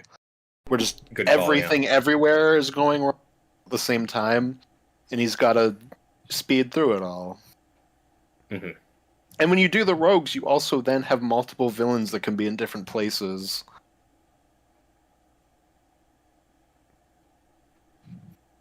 Once again, we're commenting on the collateral damage when we weren't even thinking about that with Man of Steel. And Yeah. that's a sad idea with him not being able to save the kid's dad. But that scene is so overproduced; it's just distracting. Like it's hard to feel anything about it. And it's like, God, we're 10 years after Man of Steel, and we're still trying to address that stuff. It's like, Yeah. oh God, we can't get away from it. And I know I kind of said this already, but it's also just really awkward to go back to Zod and you don't have Cavill in this. And that's a complaint from Cavill fans that I completely understand. Where like they have to know that you've got that contingency at the fan base, however large or small, it's hard to say, that like really wants him to get more movies and wants to get to see him, and you're gonna tease them with this being like related to Man of Steel again, but he's not in it. Mm-hmm. And Yeah, I and think Cavill's and I fired think at by one this time he was point, like- he was supposed to be at one point. I think. No, I think he's just fired. Yeah, I don't think he was at any point in this, but Is I could that be right? wrong. Was he fired? Why is that man humping the floor in the background? I don't want to know. Allegedly, one story I've heard is that Cavill didn't want to do the cameo in Shazam, which is why you don't see his face, and then WB fires him after. Of course, I'm sure there's many sides to that story. I don't know, but that's well before But then this he movie. came in and did Black Adam. But The Rock brings it. That's like a last minute addition. That's Dwayne Johnson pushing to bring it. That's Dwayne Johnson using his clout to bring Cavill in, and the regime may have shifted a little by that point. Yeah. This whole thing was a mess. And yeah, I Seems like a full hostile takeover. and this took so long to come out that all this was shot. Yeah. Do we know what year this stuff was shot versus when it came out? Like, isn't a lot of this pre-COVID? I Yeah, think I they can look it started up. filming this pre-COVID. Yeah. I think at one point this movie was supposed to come out in like 2021, and then it just gets pushed to 2023. Hey, Austin, it's Django Fett again. It is, yeah. Aquaman's dog. And this His keeps getting pushed dog. for a couple reasons. It's the Ezra Miller controversies that they're just kind of waiting to die down, and then they don't. And it's the COVID of it all of, oh, we think this movie could make a lot of money. Let's keep pushing it. You know, like, because Top Gun Maverick was pushed a lot and made $1 billion, so that's really what they thought was going to happen with this. Or hoping. Oh, God. This is Marty McFly. Ha ha ha ha. This scene made me angry in Yeah. the theater. I was Me done. too. At Oh this my point. god, the production page on the Wikipedia for this movie is like 16 paragraphs long. I will get there eventually. Why is this scene still going? This is the kind of It goes on for a while. nostalgia bait. It's filmed in 2021. Okay. And I was right, it is 2017 when they start talking about Flashpoint, according to this. Mm-hmm. Yeah, and I think there was a 2020 fandom presentation for this, so that must have been like pre-production, like Yeah, like we're getting we're ready to ready, start yeah. filming. Because it's right at the beginning of 2021, it's April. But yeah, I've complained about this before, but like we always go to Back to the Future with time travel stuff, and like understandably so to some degree. But like here we have to go all the way to making like that movie different because of time travel, and isn't that hilarious? And the thing that I don't know, this is a minor nitpick, I guess, but the thing that always distracted me about this is I don't know if Back to the Future would have been as big without Marty McFly. Like they were right to recast him. Like if I was writing this, I would have made that just not a big movie because I think that's just kind of the more interesting kind of take on that.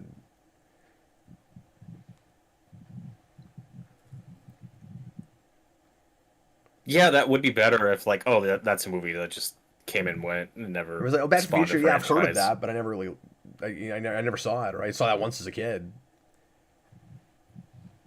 Tron is like the biggest movie in it. Well, it wouldn't be Tron because that's Disney. That's Disney. But Yeah, I don't know what would it. we don't want to. If it was a Marvel movie, it would be Tron. Or you say like you do something like I don't know. None of these are good ideas, but you do something like Back to the Future wasn't that big. It didn't get sequels, but then the huge franchise was Roger Rabbit after that, and they made like 5 of them. Mm-hmm. When Zemeckis was one of the directors that almost made this. That almost made this. Yep. Oh, crazy! Yeah, I didn't true. know that. Yeah, because I remember when they announced that, I was like, because he made Back to the Future and it's going to be a time travel thing? Probably so. Well, in the later Zemeckis, There were so many directors. not attached. good, so I don't think we can assume this would have been any No, I better. think Matthew but- Vaughn at one point was talked about or attached. I don't remember which. There's just a ton of people. I don't think we can assume this would have been any better with Zemeckis. Not to throw shade. No, modern day at Zemeckis is but not great. That's what I was saying earlier. Yeah, modern Zemeckis has not been good. Although imagine if he made this movie like The Polar Express. That was one of those like horrifically looking animated movies. Why are we I might doing prefer this? that over what we got. Why are we doing this thing with bells? Okay. Breathing Nerddom, $5 super chat. Remember when Gunn said this movie was amazing? Like, I get it, don't call it trash, but why such high praise? That was always my thing about it. I thought that was odd. Also, sorry for my earlier inebriation. I always assumed that part of that was just there was way more going against this movie that they had to push harder to sell it. But I've never liked his wording on that. I think that's a little too dishonest. But it should be noted that this was really early in Gunn getting that job, and actually hearing him say out loud, I think it was on the Michael Rosenbaum podcast, where he's like, "Oh, it's one of the best superhero movies I've ever seen." I was like, "Oh, that sounds really sarcastic." At least to me. Oh, you thought it Like, sounded sarcastic? Because I was gonna say, and I'm probably out to lunch with this. I'm still not convinced that he didn't actually kind of like it. no, Cap and I have argued this for years, where I've always thought he was just selling it, but who knows? Who knows? I don't think we'll ever fully. And know. Austin, I don't mean to go round with you about it. No, I didn't mean it like that. I just meant like this is a thing that we like debate a lot, or we did back then, but not so much now. But like, No, I just always feel like an asshole when I keep arguments going. oh, I don't care. But like it came up again, and I'm like, I'm still not totally convinced that he doesn't actually like this movie. Because one day when he's don't- no longer at DC, he will give like a full tell-all about it. part of that is He's he on his has deathbed. extremely eclectic tastes. Like Gunn's taste in superhero things makes no sense. I cannot pinpoint it. When he goes through there's a video where he goes through like his favorite superhero movies. It's top 5, yeah. Yeah. And some of it I get, and some of it I'm like, really, that one? And just some of the stuff he says in that video, I'm like, this man is unlike anyone I know. Like you cannot peg him down, which is the thing I like about him. I'm not even giving him crap. I'm just saying that it is possible he actually like. I think one of the best superhero movies I've seen has to be Hyperbolic, but the idea that he would say that and hates it, unless Robert's right and it was sarcasm, I don't know. He also hates the Keaton Batman movies. Like, he has no nostalgia for those. No, I was going to mention that too. I like to think that he likes that Keaton sucks in this. Somebody needs to explain to me how Batman knows any of this. That was one of my big things. Well, because he's old, so he's got to give exposition. Why are you dressed like Alan Moore? Stop feeding the Flash. Stop. I wish this was Alan Moore. Oh, that'd be great. Alan Moore pops in and he's just like, Flash, let me tell you about the multiverse. That'd be great. Yeah. So, Austin, you're saying that he comes in and he's got the same role as Defoe in Aquaman? Well, I mean, he'll get to do more than just exposition, but basically. I mean, thank God, Cap, he is that as opposed to the Wizard in Shazam 2.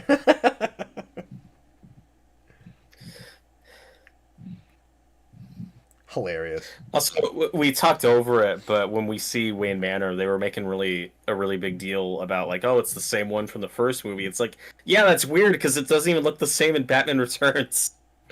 Like, there's so little continuity to those movies. And then trying to act like this is the official continuation of those. It's just so strange. Well, and the fog around it always made it like that part in Doctor Strange 2 where he goes to the sanctum where the evil Doctor Strange is, you know, where the world's falling apart and like nothing exists around it.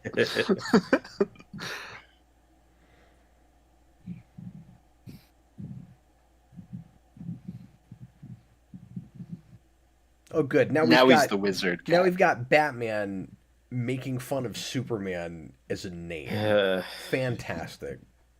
Yeah. Have we talked over the "Can you pass the salt" quote? Yeah, we have to talk about it because it's the worst reference of all time. It made me so. But has he already said it? I think it comes later. No, it does come later because they go, "Are you going to join us?" And he goes, "Pass," and then he goes, "What? You mean like pass the salt?" And it's like, that doesn't make any sense. Yeah, he's about to say it here. It's right here.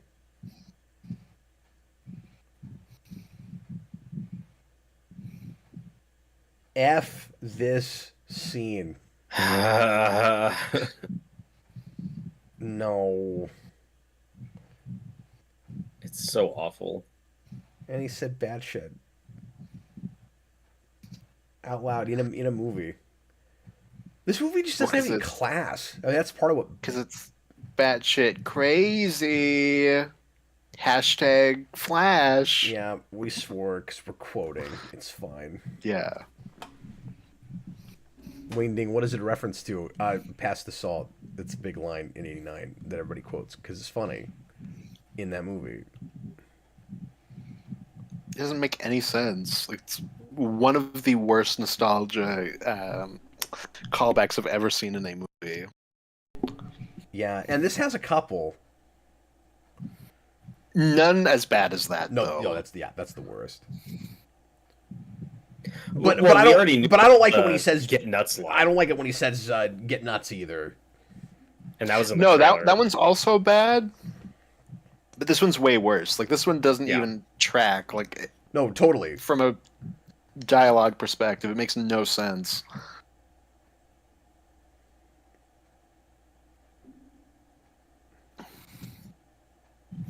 That's not even a good orchestration of that theme. As part of the hodgepodge world thing, Robert, they should have had Michael Caine as Alfred. That That would have been great. Yeah, it would have been fun if we mixed in characters from different things. And then we have a big reveal, Austin, like 15 minutes into introducing Michael Keaton, that we've also got Robin John Blake. Like, he just shows up. He lives in the mansion.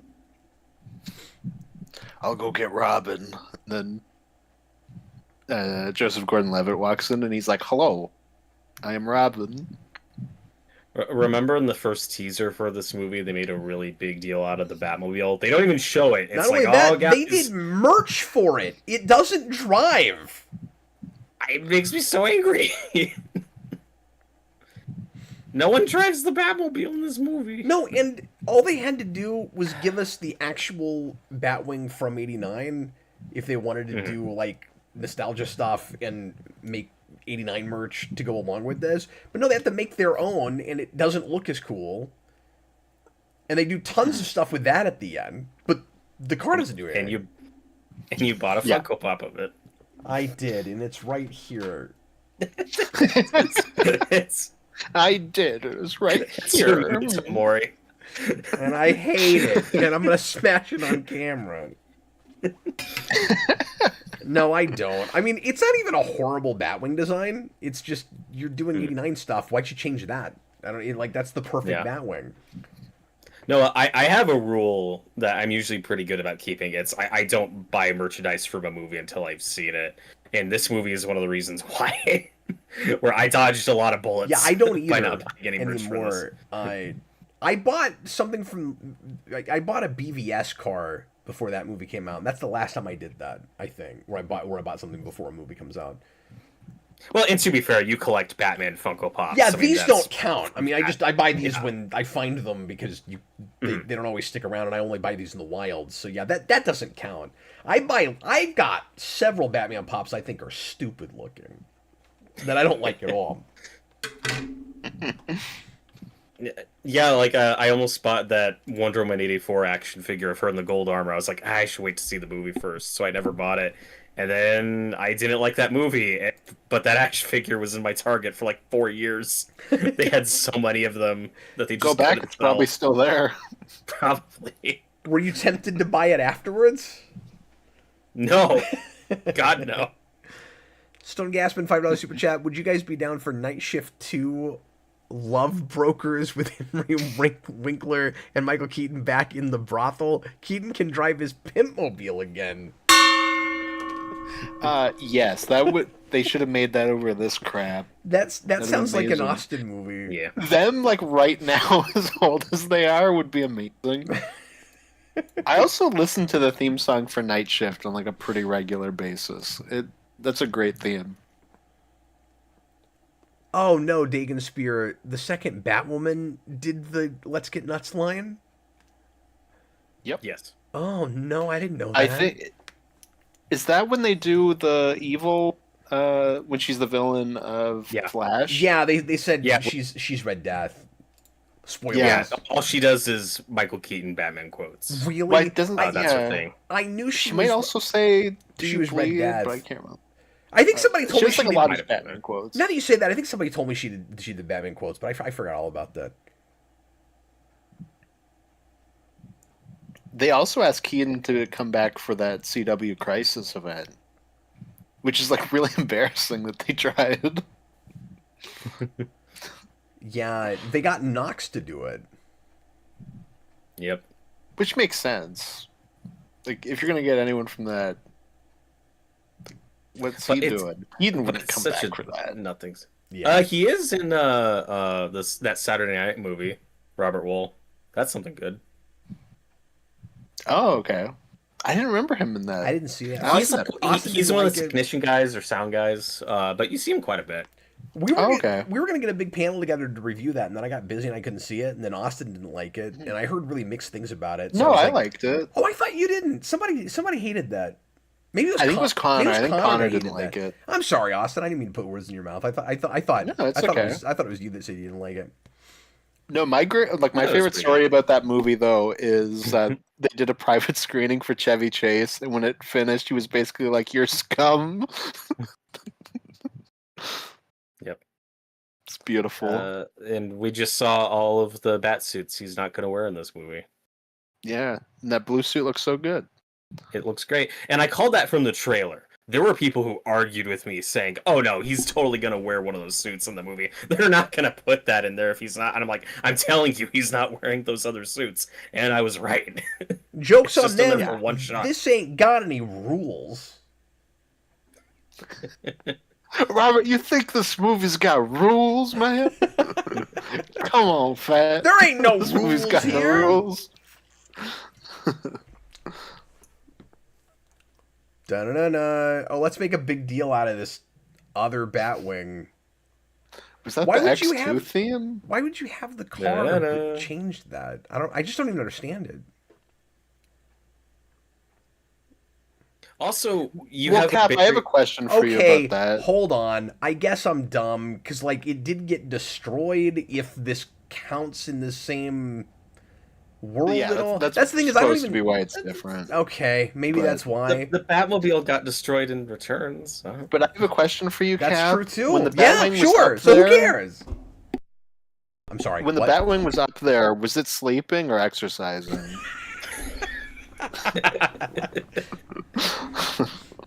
That's my favorite I new know. question. Yeah, I'm Batman. I still wish we got that in Wonder Woman 84. Why did he say that? The way he says it, it's like he's embarrassed to be wearing a Halloween costume. He's like, "Yup, I'm Yeah. Batman. I'm Batman. Yup." In Cap, this was also you have a Barry who doesn't have powers. Have him drive the Batmobile. That's I can something. see why this Batman would think that he's too incompetent and wouldn't want him to drive his things, Robert. That's true. Because as soon as he wrecked it, you'd be like, "You idiot! Why would you let that guy drive the Batmobile?" You should have put him in a Robin suit, though. That would have been great.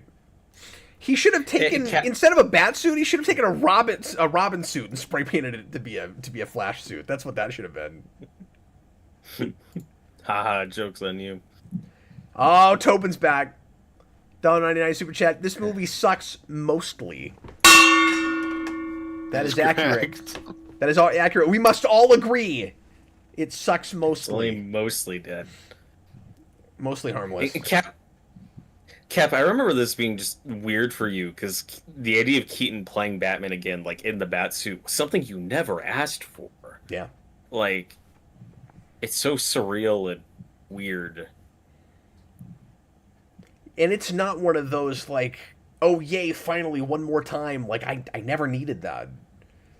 Yeah, because you didn't like Returns in the first place. Dun dun dun dun. dun. It's the moon, though. Yeah, Remember they did the moon? They did the moon thing, right? Scott, stop. God. Why does he say crap like that? I'm sorry. That stuff pisses me off. I missed the line he said. What did he say? I can't say it on the channel. It's not geek. It's not geeklish I appropriate. can't even say it on I mean, the Horseman channel. is, but what We're you said all- isn't. I'll say it because it's quoting, but I'm freaking mad about it. You've got. I'm pissed. Hold on, I gotta set this up.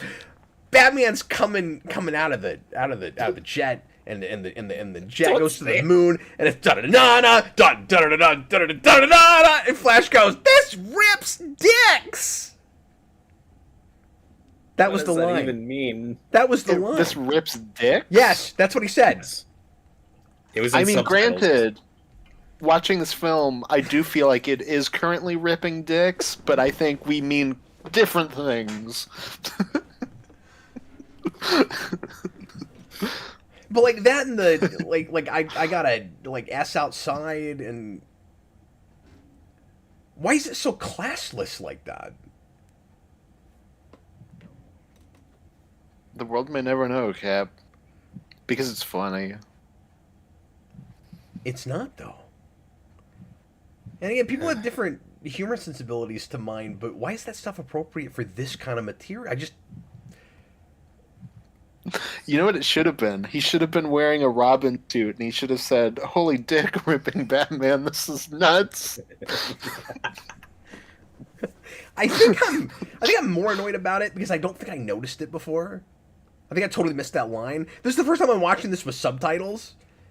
The words popped out. Yeah, I probably rolled my eyes the first time. It's just I don't remember this very well. The words popped up, and I wanted to punch something.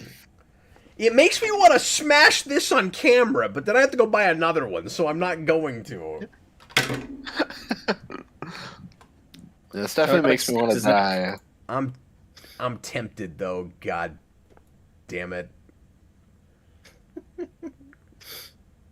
Bob the Hunt say the F word, Cap, do it once. I mean, I've done it on camera before. It wouldn't be that novel. What was that operatic choice in the score there? This is weirdly over the top. It's like, oh, no. It's like, yeah, he's Batman. I don't know what to tell you. And John Kelly said that Keaton was actually fighting to have the cowl be more like how the old one was, where he couldn't turn his head. Right. Even though the production crew was trying to make it more advanced. And, right. That's funny.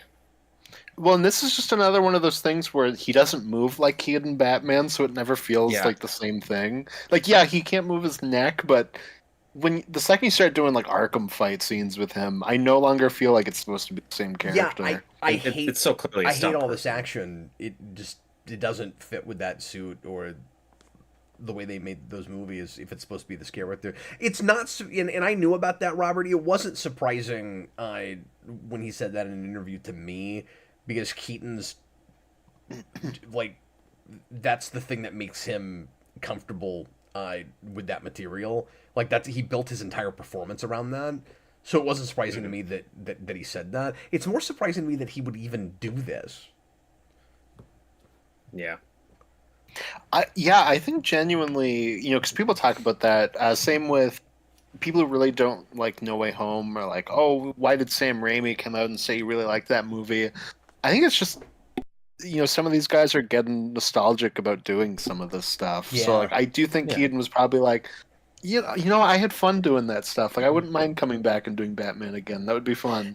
It's kind of a, well, if I don't do that, it was probably if I don't do this, then like I'll never get this opportunity again. Yeah, it's the last chance really that he can do this, before he's like way too old to do it. He's again, like, it's been 40 years. Like, I think he's 30 years, but like I do think he was probably feeling some of that nostalgia. Just like I had fun doing. I also those. think some of it is he's been out of retirement for a long time, and he's gotten to do his really great art house movies. So like, if he never makes it, like I think he's like not afraid to waste his time on crappy things now if they turn out to be crappy, because he's gotten those like really great smaller movies he wanted to do.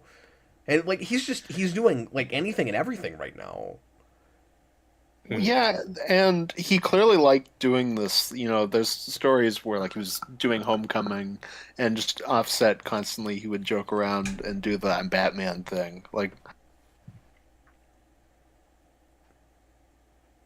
yeah, at this point he's coming off of a lot of hits, and like Cap said, you're right. It's more fulfilling work. It's just been fun for him to kind of play, I guess.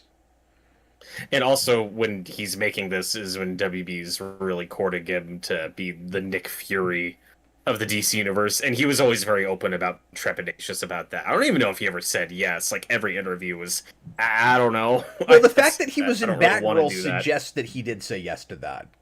Because, I mean, he already did another one. I'm not sure why he would say no after that. That's he did the same thing with like playing Vulture again, though. Like, he's in that after credits scene, setting up more with him, and then he was like, "Yeah, I don't want to ever play the Vulture again." Yeah, you do have stuff like that. So who knows? I just always assumed when he did Batgirl, it meant that was a done deal, and he was going to be doing a bunch of these. Mm-hmm. And that getting canceled, like, he didn't even care about. Right. So like, it's not like he was passionate about it. It's also filmed like immediately after making this movie. Mm-hmm. Well, and Again, it's easy to forget how much this was pushed back. he's not supposed to have been in a ton of that. That was probably like a 3 day shoot for him, I bet. Right. Yeah, I think he was only supposed to have like 4 scenes. Nicholas Bodo, hey Cap, to keep you sane, what are your favorite Flash villains? I mean, I'm not a giant Flash guy, so I don't even know the Rogues super well. So, like, I guess it's Captain Cold and it's Boomerang before it's anything. And Boomerang I came to really appreciate during the Jeff Johns run. Yeah, for me, I'd say Captain Boomerang, Mirror Master, and Grodd. Grodd's But cool. I like Captain Cold a lot too. Yeah, I've always liked Captain Cold, and then Mirror Master. I'd also put I've always thought Mirror Master had really cool powers, and He's got needs such to be cool adaptable. powers. Yeah, like he's got the bat measuring stick. Oh, he did the how much do you weigh thing. Yep.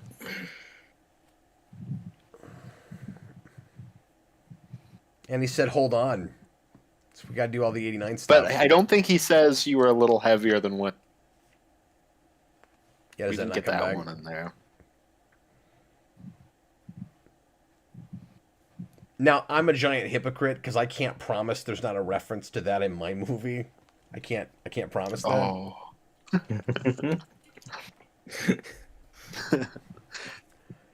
There's It's also some like truly abysmal CGI when we get to the action and the scene. in my movie. Yeah, that's true.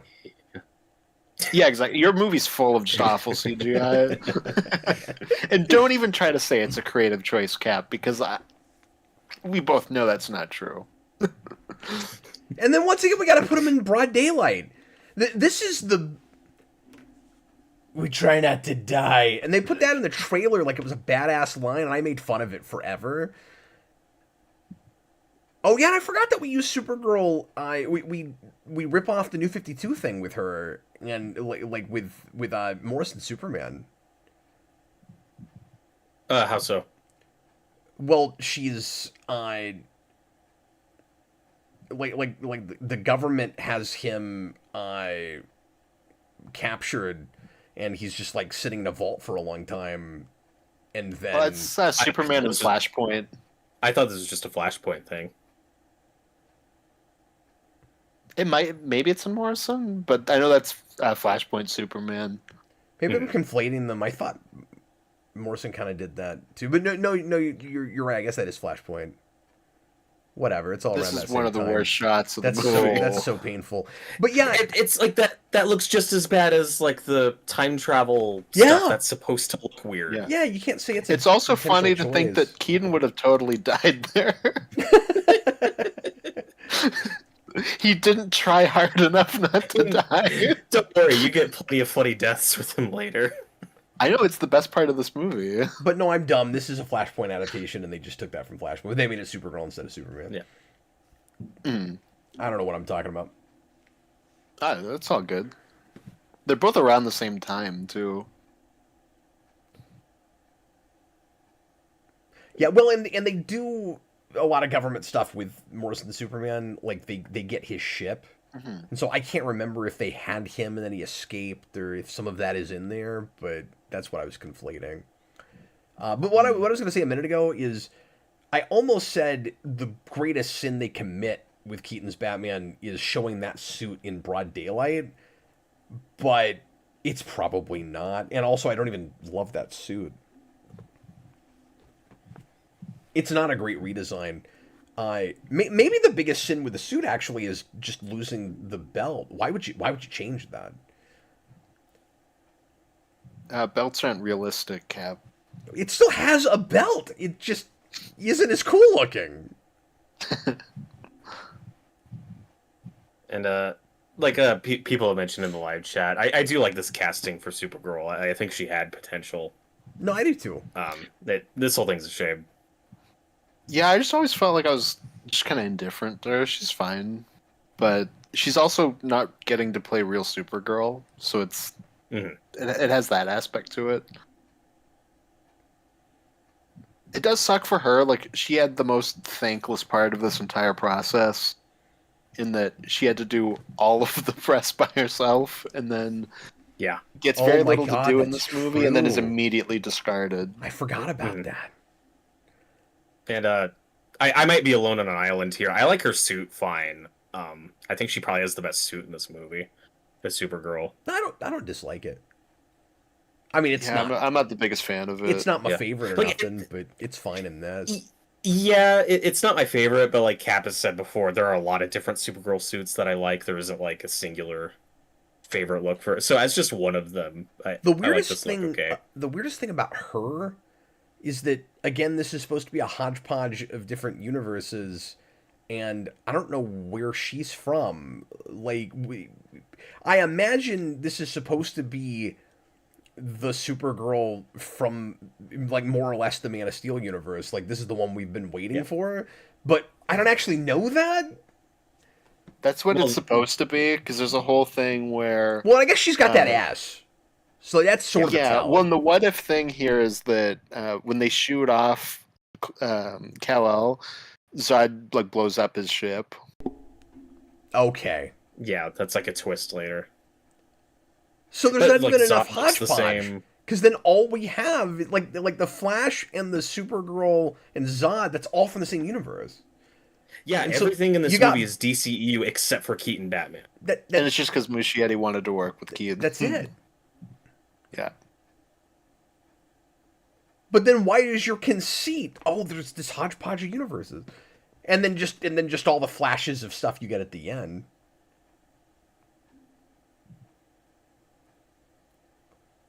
Which is very tacked on. You were saying earlier you appreciate that the Flash is still technically the protagonist of this She's movie. so sad But and I hated. forget how. But the Flash is still so nerfed for so much of this. Well, it's because Barry's not going to have powers until like 20 minutes from now. Yeah. Only even more annoying Barry has powers and doesn't know how to use them. Yeah, and barely gets to do anything. It's really I for- surreal watching watching Michael Keaton step into the role. Like, I can't believe we're having this conversation. Like it's bizarre that this happened. Like, step in the role that Thomas Wayne in Flashpoint had in trying to electrocute the Flash so that he gets his powers back. Yep. I could have never Yeah, in a I million forget- years predicted this timeline. Speaking of timeline. And we're an hour and a half into this movie. How many Yep. of these things don't have pacing problems besides the Suicide Squad? It's like every movie, we're like, God, how are we at this point and not enough has happened? Like, I'm sick of Yeah. having the same reactions every time. This series was the worst idea we've ever had. Wistful music playing. It's so wistful. He's like, my parents died.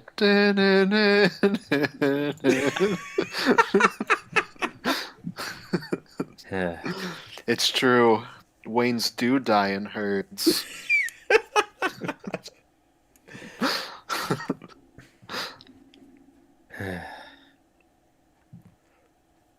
I mean, some of that dialogue he had there is okay, I guess, but it's Keaton. He's elevating it a little bit. Cap, what would you rather watch, this or the RoboCop remake? You guys are giving me really difficult Oh. decisions right now. Like this versus Multiplicity, this versus the RoboCop.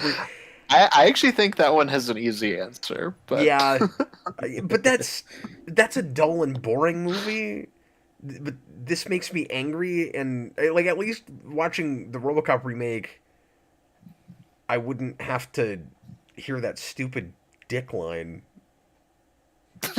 That's true. I got my dick message. I remember there being something really stupid about the lightning, like when he gets electrocuted. I can't remember what that is now. Well, they change it because in Flashpoint they have to do it twice because it doesn't work. Here it doesn't work, and then Supergirl like raises him up into the sky to be hit again. Oh, that's what it is. That's right. I was sitting here racking my brain trying to remember what it looked like because I knew they didn't like char him up and you think he's dead like in Flashpoint. I think they kind of do. Do they? Like he's Okay. injured. I think he's injured when he gets hit the first time. Because that's a cliffhanger that really sticks with you, where you get that full page spread where he just looks like a charred corpse. And then somehow he's still alive and he's going to do it again.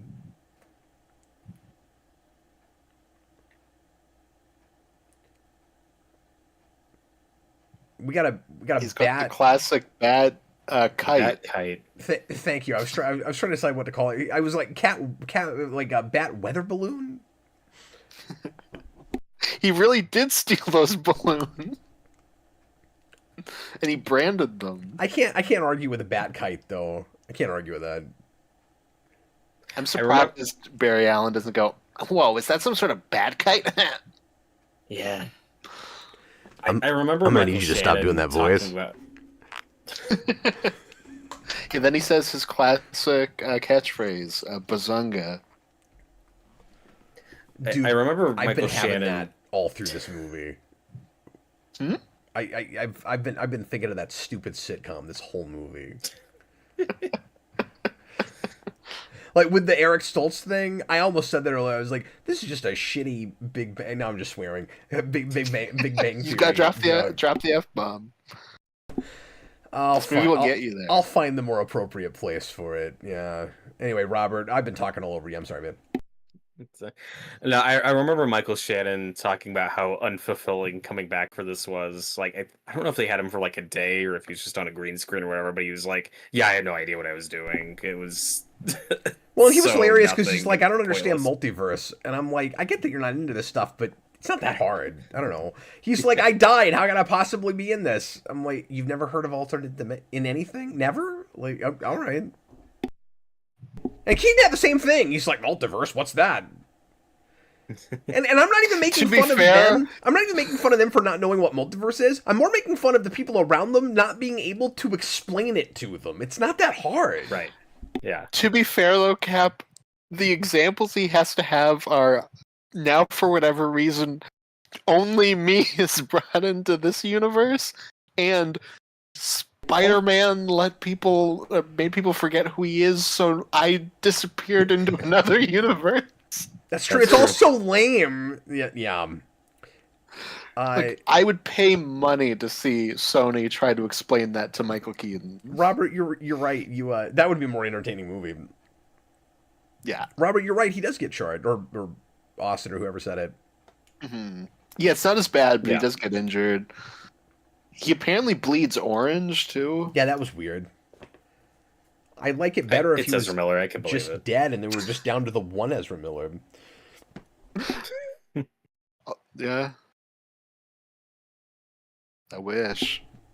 And then Michael Keaton could kill the other Ezra Miller. I'm not wishing And then death Nicolas on the Cage should actor. show up. I'm wishing death on the character, just so everybody knows.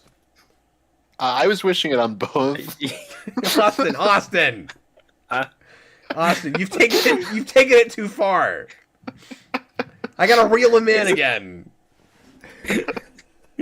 You gotta reel me in. I'm a kite. I've flown too far away. Yeah, why is it orange? you know the story about Icarus and his kite too close to the sun, something like that. Exactly. He flew his kite too close to the sun. John Kelling says I should drop the F-bomb toward the end at the same time Ezra Miller does before the credits. Oh, yeah, I forgot that happens. I completely forgot he had an F-bomb. And then they do... The only thing I remember is the last shot of the movie is the tooth falls out. And I'm like, well, that's just the...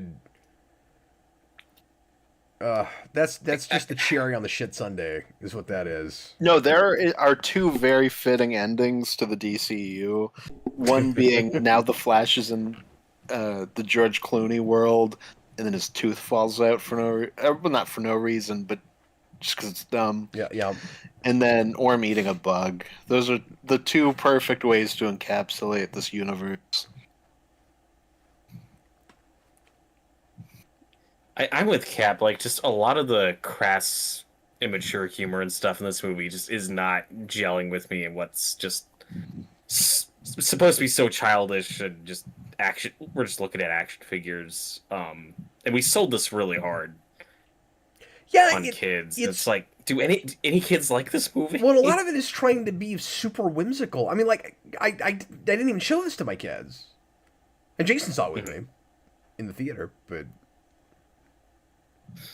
And he'll talk about it in therapy one day. yeah. And You see, it all went wrong when my father took me to see The Flash.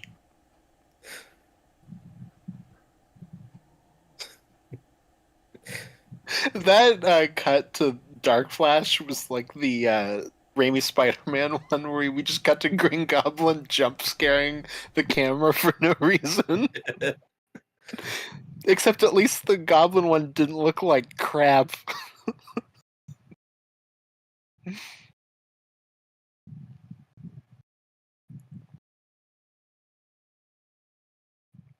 But yeah, Robert, when you said it's supposed to be childish, it is in the wrong way. Like it's supposed to be, it feels Yeah. like it should be a family friendly thing, especially with like all the nostalgia stuff. It's like who's it for? And I get you could say, well, the nostalgia is for people in their 40s now. Like I get that, but you want to Yeah. share that with your kids, and you're supposed to like feel like you did then. And I know that 80. I mean, I've talked about this 100,000 times now with the 40, 89 commentaries I've done, but like that was supposed to be dark and edgy then, but like it doesn't feel that way now. Like it is like relatively more wholesome seeming. It's just very and also this isn't adult in the way that was anyway. Yeah. Well, and it's also like the way it's barely adapting Flashpoint. Like, if you're gonna do Flashpoint, just do Flashpoint, where that is a darker, more adult, like messed up apocalyptic story. Just go all the Absolutely. way with that, not Absolutely. whatever this movie is. Well, also, if you could have gotten a lot of the Justice League cast back, you could have had a lot of fun with that and really justified. That's what I wanted. And really justified this still being a Flash movie, where like he's in this crazy world and it's populated by these weird versions of characters you know already. And so you just have Aquaman fighting Wonder Woman with I think that could've Atlantis been and cool. the Amazons instead of this Zod stuff. Because that, if you think about it, that's what Zod's replacing. Is Yeah. that conflict? I've never had that thought before. That's what that is. I remember a fan theory being, oh, they're doing this Well, you're stuff nuts. because they're gonna, because oh god, Why did 'cause the they're gonna bats fly retcon- on cue? That made it even better. I'm sorry, Robert. What you saying?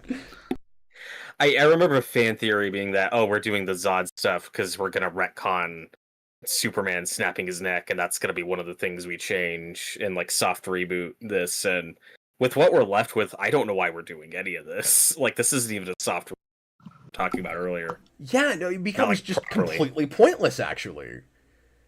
Because they could have just moved on with more movies in the DCEU, like nothing ever happened. And I get why Aquaman 2 comes out in December, because the first one came out in December and made $1 billion. But when we're this deep into it, like, these release dates are switched. Like, Aquaman 2 should have come out in the summer and this should have been December. I don't know if that would have changed the box office at all for either, but it's just, like you guys, it's so awkward that Aquaman 2 is where we end this universe and not this movie. Well, as much as I don't like this movie, it would have gone out on relatively more of a high. At least, I mean, maybe not box office wise, but like I said, at least it kind of bookends it. Yeah. It would look like, it would look to the regular viewer, like moviegoer, like they made a choice, right? Like that was the clear end to their universe. They made some really weird decisions with it, and we didn't really reboot it to anything, but And it's annoying that Henry Cavill's final Superman appearance is Black Adam and not this movie. yeah, of I course. mean, it wouldn't have saved this movie, but he should be in here somewhere. It's annoying.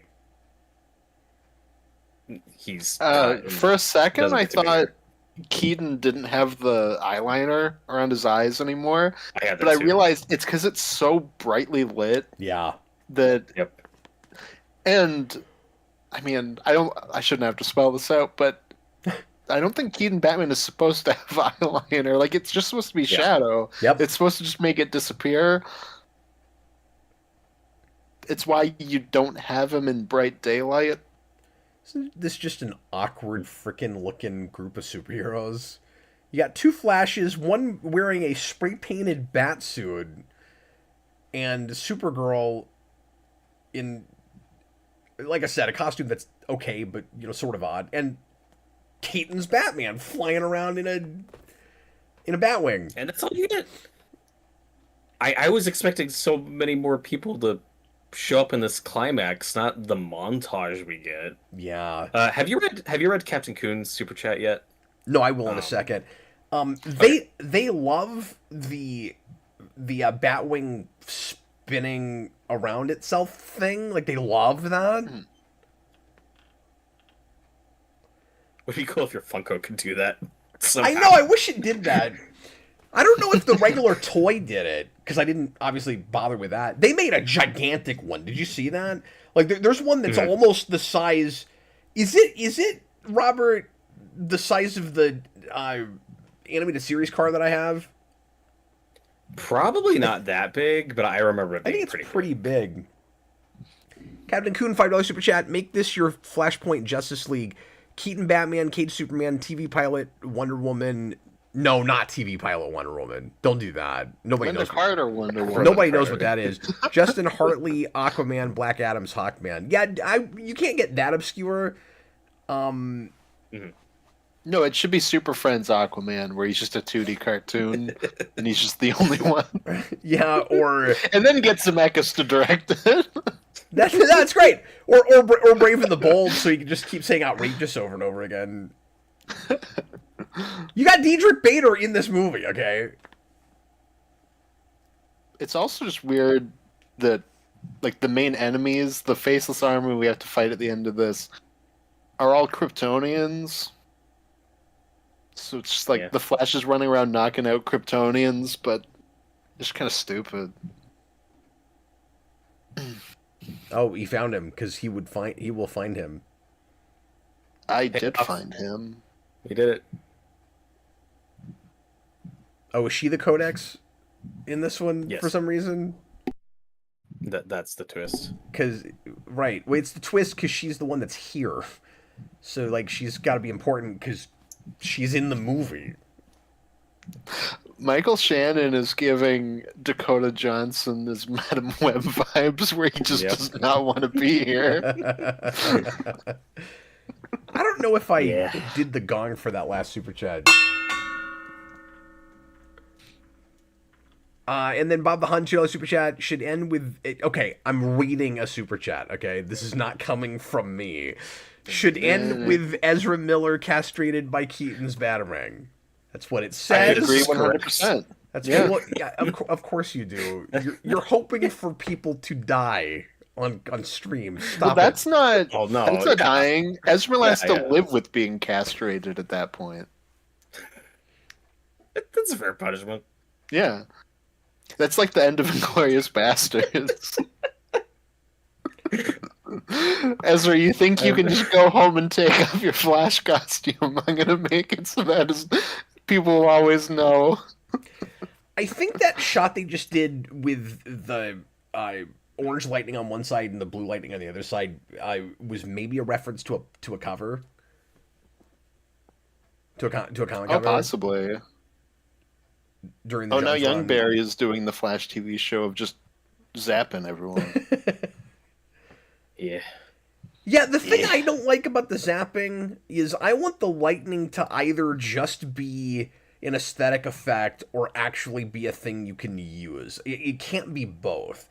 So, like, Austin, when you keep saying, like, well, it should be shocking everybody when he's in slow motion, if he never uses it that way, I'm fine with it. It's the fact that he does sometimes do that. Mm-hmm. Well, if that's the case, I don't want it just shooting everywhere. That's where it needs to be accentuating the lines on his suit. Mm-hmm. Yeah, I get that. Let's go! It's just I never had a problem with it in the comics, so I'm not sure why I should have a problem with it here. Except we're just not consistent with it. I just think we just go like way too over the top with it. I like that they at least fixed it and made it yellow in this one. Could we have at least gotten one of these that didn't do the incidental music? Please. Well, wasn't it supposed to be Barbie Girl at one point, or that was supposed to be earlier because they have that Barbie, come on Barbie, let's go party joke? I could be wrong. I know I've seen people make edits. Was this the same summer as Barbenheimer? Yeah. Yes. Yeah, it was. That's embarrassing. Is it? Why is that embarrassing? Yeah. Like what? Sorry, what's embarrassing about that? Well, if they were doing that song, I don't know. Oh, I see. I see. Like a month before that movie comes out. Which is also WB, if that's like a weird synergy thing they're trying to do. I don't know. Nicholas Bodo, why isn't Darkseid the main antagonist instead of Zod? I think I said in our spoiler cast, it would have been cool if, like what we want for the heroes, you then have it with the villains as well. And it's just villains like popping in from everywhere. Sure. You could have Starro pop in, Zod, like... It's weird how expensive and lame this looks at the same time. Yeah! Like, I can technically see the money on screen. Like, this looks expensive. It's not cool. Just because it's all on a green screen. Well, it proves that, you know, you can, this goes without saying, but like, you can mishandle money and still get, and get a bad product where like, you can tell that what we're putting on the screen would cost a lot of money, but it's still just not well done. I hesitate to say incompetent because, you know, people always get on me with like CG artists, like visual artists. You know, they're trying their best. They're just rushed and stuff. It's just they had so much time with this. It's crazy that it looks like this. Well, and with stuff like this, I'm not complaining at CGI artists. Like, I do think it is same here. Everyone around them. You know, and they put through awful working conditions for it. And we're just not shooting this correctly. Like, there's just not enough practical... Yeah, and like I said, Muschietti, this is a common theme in his career. This is the best scene of the movie, by the way, where Batman's gonna kamikaze his plane into a shield that doesn't do anything. He was just completely useless. He literally died for nothing. It's wonderful. Well, that's all right, because we're gonna reverse time over and over again. He's still gonna die. Yeah, he's gonna die in a funnier way, where he goes splat. I'm imagining this ending was changed like 9,000 times. And like I want to know how much stuff was shot for like different versions. Because we know, like we were talking about earlier, like Keaton was supposed to live and everything. Well, I think it's the epilogue that's mainly reshot. I don't know how much. Yeah, like he would have shown up at the courthouse. Oh yeah, so he would still die here, but then the idea is you change time such where he survives. There's a different version of him or something. And Supergirl shows up too. Yeah, I forgot about this that. Cut, she just doesn't. So I guess she's dead forever. Dan Schneider, $2 super chat. Will your movie have Ezra Miller in it? It should. Look, I just don't want to give too much away. Hope not. Is the thing. That could be the reason that Austin didn't actually make it to set, though. Yeah, I was like, I'm sorry, Cap. I do not condone this. This is annoying because on paper this should be like really tragic and sad, but this character's been annoying the whole movie, so it's just so unearned. Yeah. Well, and the DCEU is consistent in that when characters that are supposed to be heroic, there ends up being like a future or alternate evil version of them. I'm not surprised by that. I also love when Batman died before, Barry was like, "Don't do it, Batman, you'll die," and he's like, "I'm gonna do it." And then here he just goes, "No, it's shield protected." He's like, "Roger, okay, I'm moving on." Oh, Oh crap! we. I like spinning. Well, this gets into another one of those weird places where we made Kryptonians the main threat here, but like none of them feel like Kryptonians. Like Batman is just a 70-year-old man, and he's going to be fighting not none. Oh my god, that's true. And like Barry and other Barry are just punching out the other Kryptonians. We just forgot they had powers? Yeah, no, it's like they have nothing. Also, this is a nitpick, but when Zod stabs Supergirl, that shouldn't work. That weapon, like she is. I complained about that in the spoiler powered. cast, I think. Yeah, Maybe. I guess you could maybe say like it's Kryptonian metal, so like it's whatever, like, but no, I agree. Nicholas Bodo, hey Cap, didn't you compare Batman dying here to Star Trek Generations? Yeah, I did say that. That's a good It is comparison. it is sad and pathetic and uncreative. And both are really funny. Yeah, and they're both really funny. Just out of And place and it's- weird. And honestly, we kind of did the same thing with Batman, where like Flash kind of just goes to Batman to go punch a guy. I mean, it's not that far up. Like, yeah, he does more than Kirk does because we're using his tech and stuff. The only thing we're missing is just the "Who the hell are you?" That's James T. Kirk moment. That's like the one thing we're missing. That would have been great. Yeah, like Batman's just gonna be like crawling around this guy like he's Andrew Garfield's Spider-Man fighting the lizard. I hate it. This guy's a Kryptonian. It's He's just so- a man. It's just the worst. He is man. Well, also Austin, just that is seeing him correct. move Exactly, like he's that. man.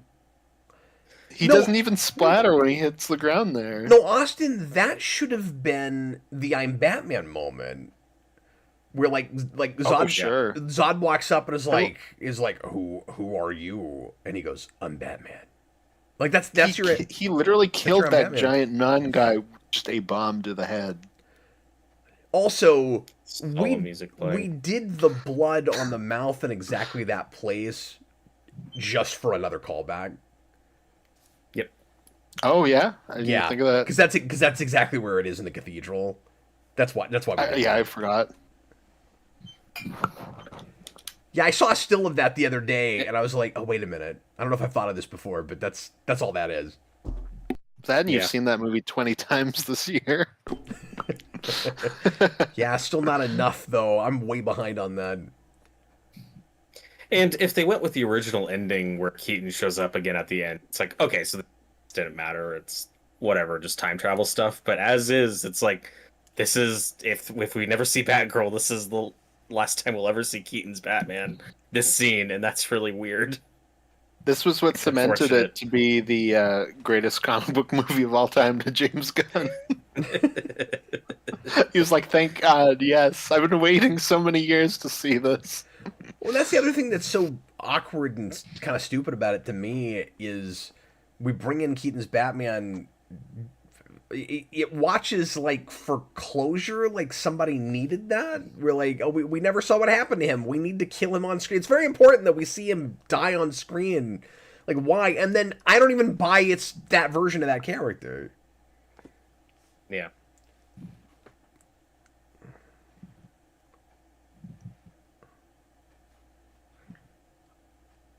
I can't decide if the reverberating thing with his arm there was a mistake or on purpose. That was such a weird looking effect. Like,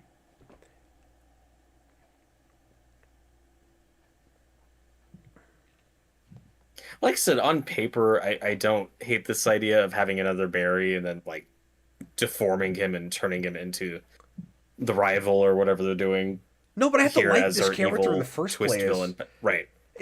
Also, I think it's made worse because he's such bad comic relief. I don't know if you can turn a comic Yeah. relief character into a really menacing, like screwed up sociopath. Like, can you do that? Syndrome.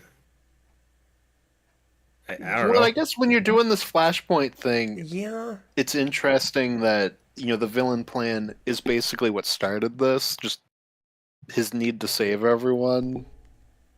But, like, yeah, he's the most annoying comic relief, and then he's just going to be, like, a rah-rah monster.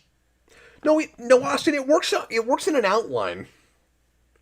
Yeah, that's what I'm saying. Like, It does. that sounds like a cool idea. It's not cool in this movie. I can't stand the CG faces. Because it's that internal struggle literalized, right? Right. Like, he is seeing the mistake he made at the beginning of this movie.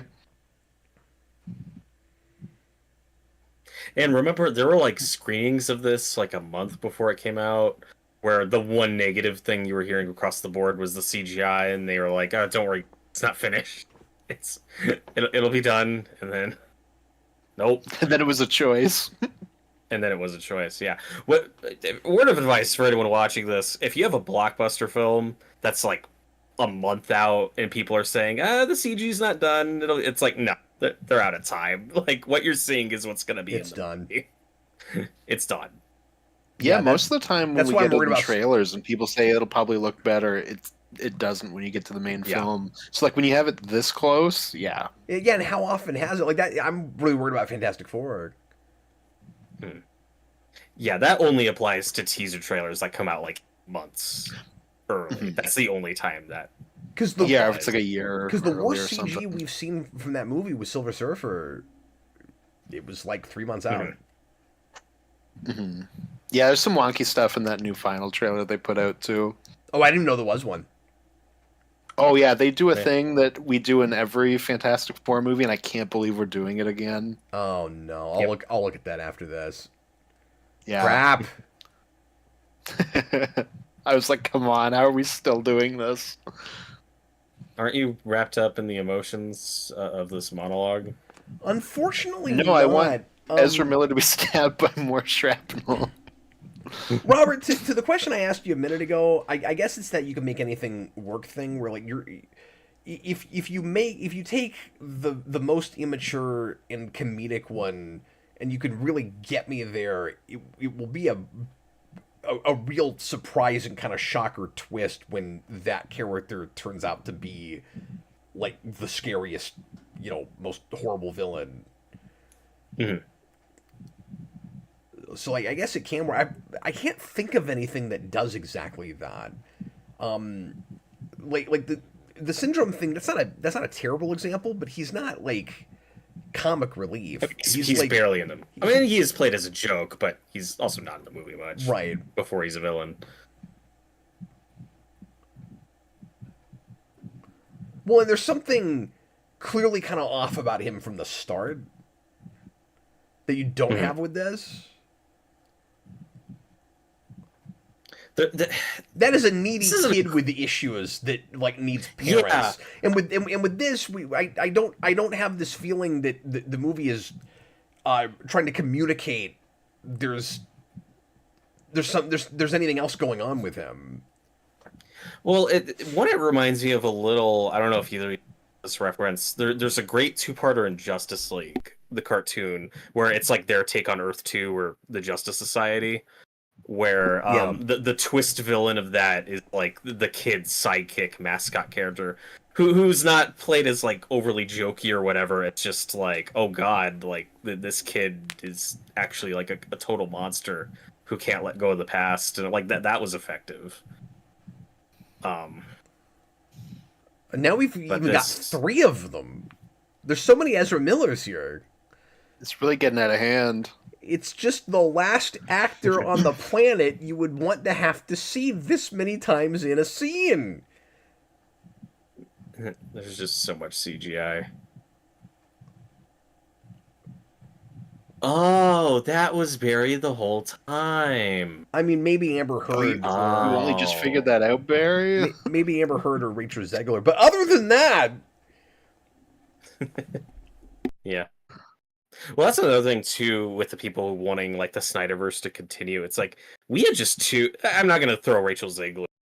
Like, she had a couple comments people disagreed with, whatever. We had too many complicated,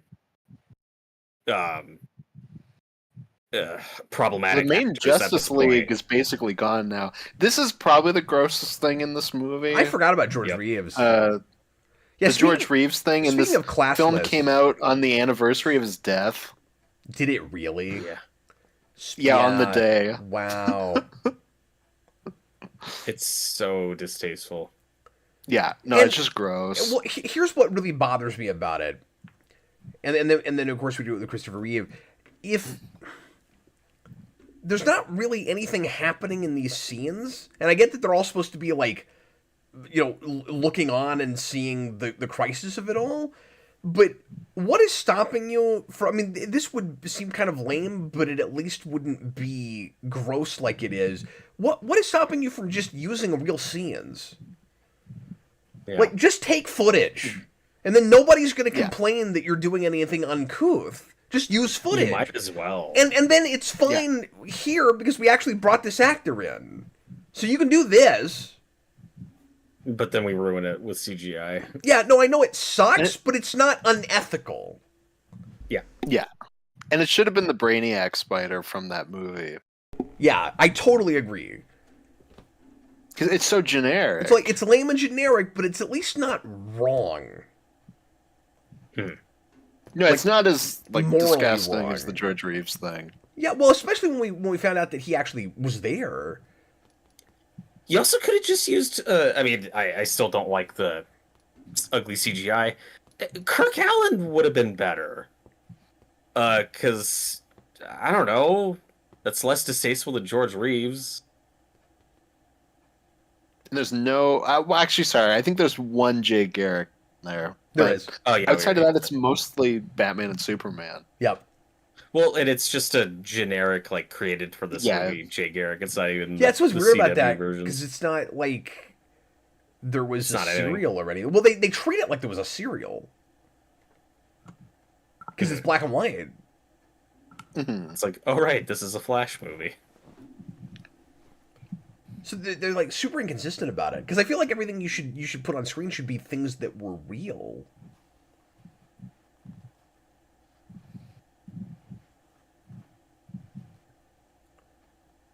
I mean, if you have enough of them, maybe it doesn't have to be that.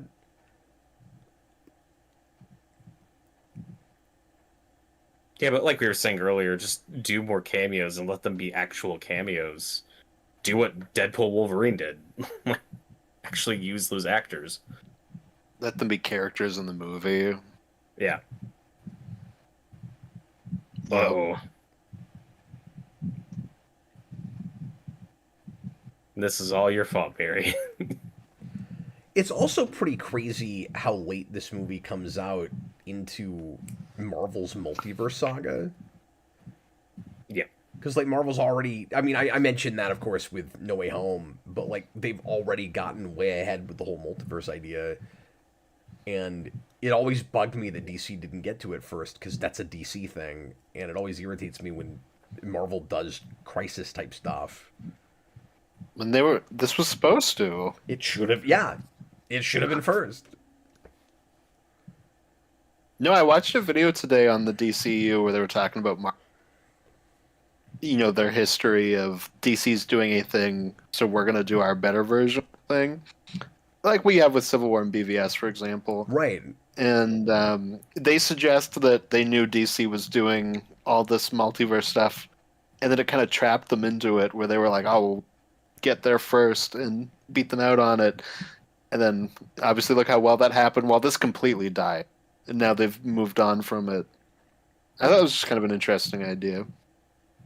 Yeah, and the general public thinks of multiversal superhero stories as a Marvel thing now.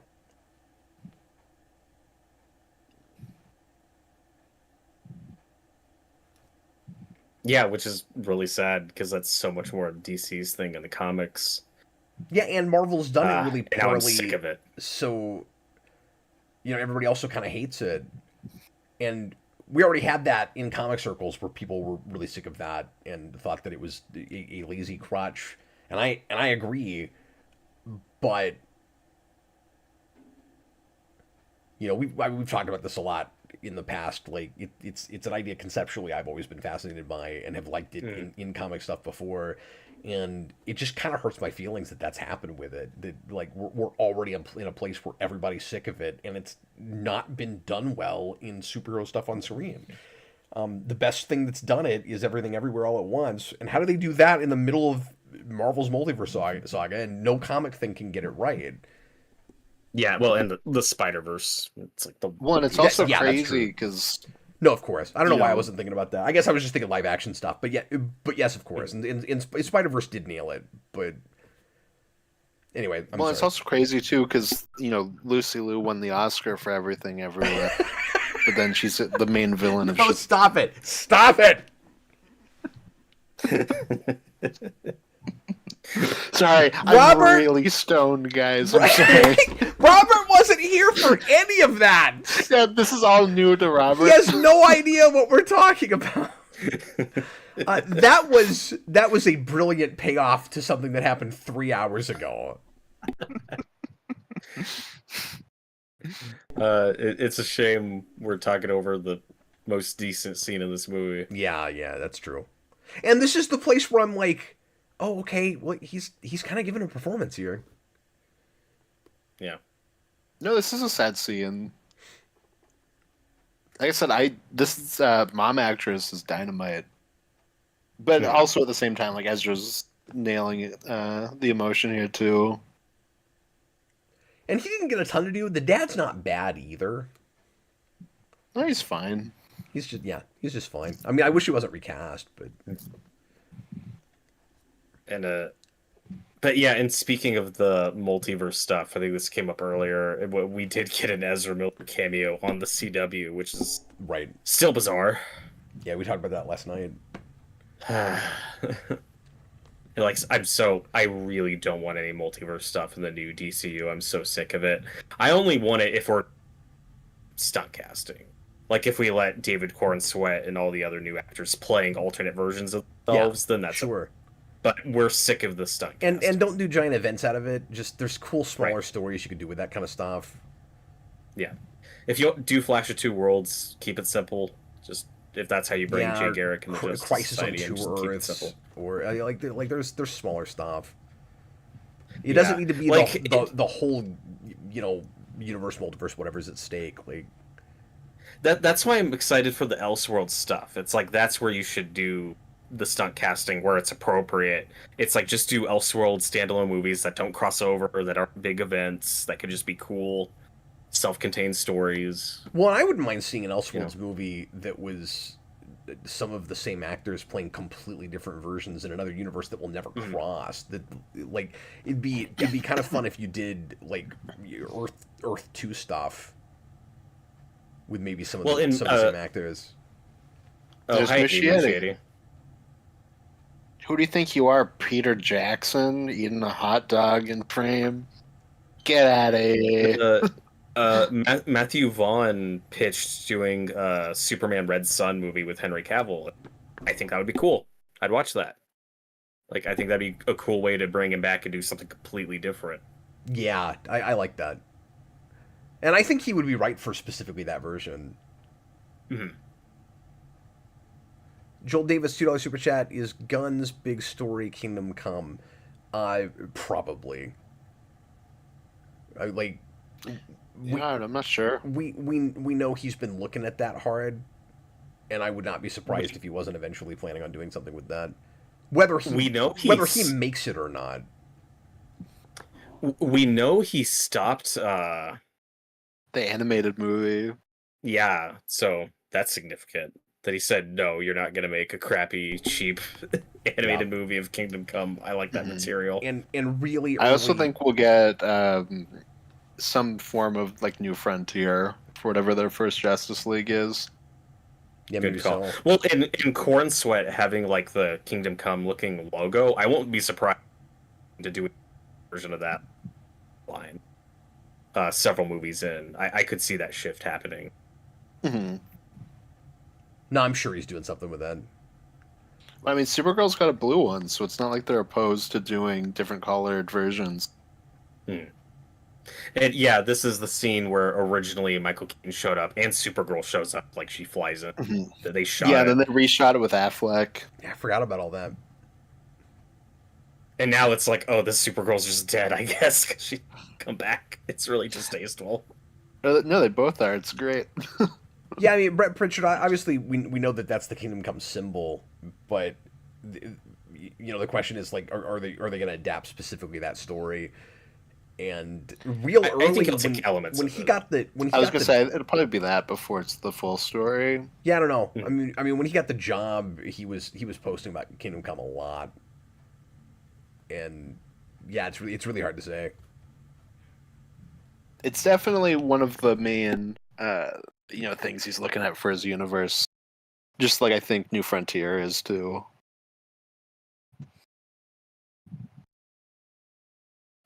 You can't tell that it's a different voice. That's what I was gonna say. Isn't it really obviously not the same voice? God, is like 12 minutes of this movie just credits? Yes. And then some after credit scenes. That's true. He should have said "Hi Barry, I'm Batman." And then Michael. So what's even funnier is now George Clooney is in a Batman movie that makes less money than Batman and Robin did. Do you think That's George amazing. Clooney gives people refunds for this movie if you tell them that you saw it in the theaters? Those are more expensive tickets. That's so good. Yeah, And he's just a cameo. I'm not refunding $20 tickets. Also, let's be real. George Clooney couldn't tell you if this is a good movie or not. Right. Well, Yeah, and this no, is a of very course. last minute joke edition. Like, there's no chance he's watched this. And he's in a cameo that was shot right at the end, so like right before they put it out. So it's not like he was there for any of the production of it. Mhm. Look at these funny, quirky credits. The CGI dog in the theater, I was just like, what are we doing? It looks That was such like a the bad Toy Story dog from the first one. Some of this stuff feels like it's chasing Gunn to me, which is Oh, yeah. kind of ironic given what's happened. But like, the Suicide No, Squad, this is- looking back at Guardians, like he thinks he's doing that kind of comedy. Yeah, and there's weird stuff like that in It Chapter 2 as well. We're just like, what? What are we doing? But it's dialed up It's to way worse here. 8 billion here. And this is like 10 minutes ago, we watched Barry's other self die and him saying goodbye to his mom. It's like, this is so jarring.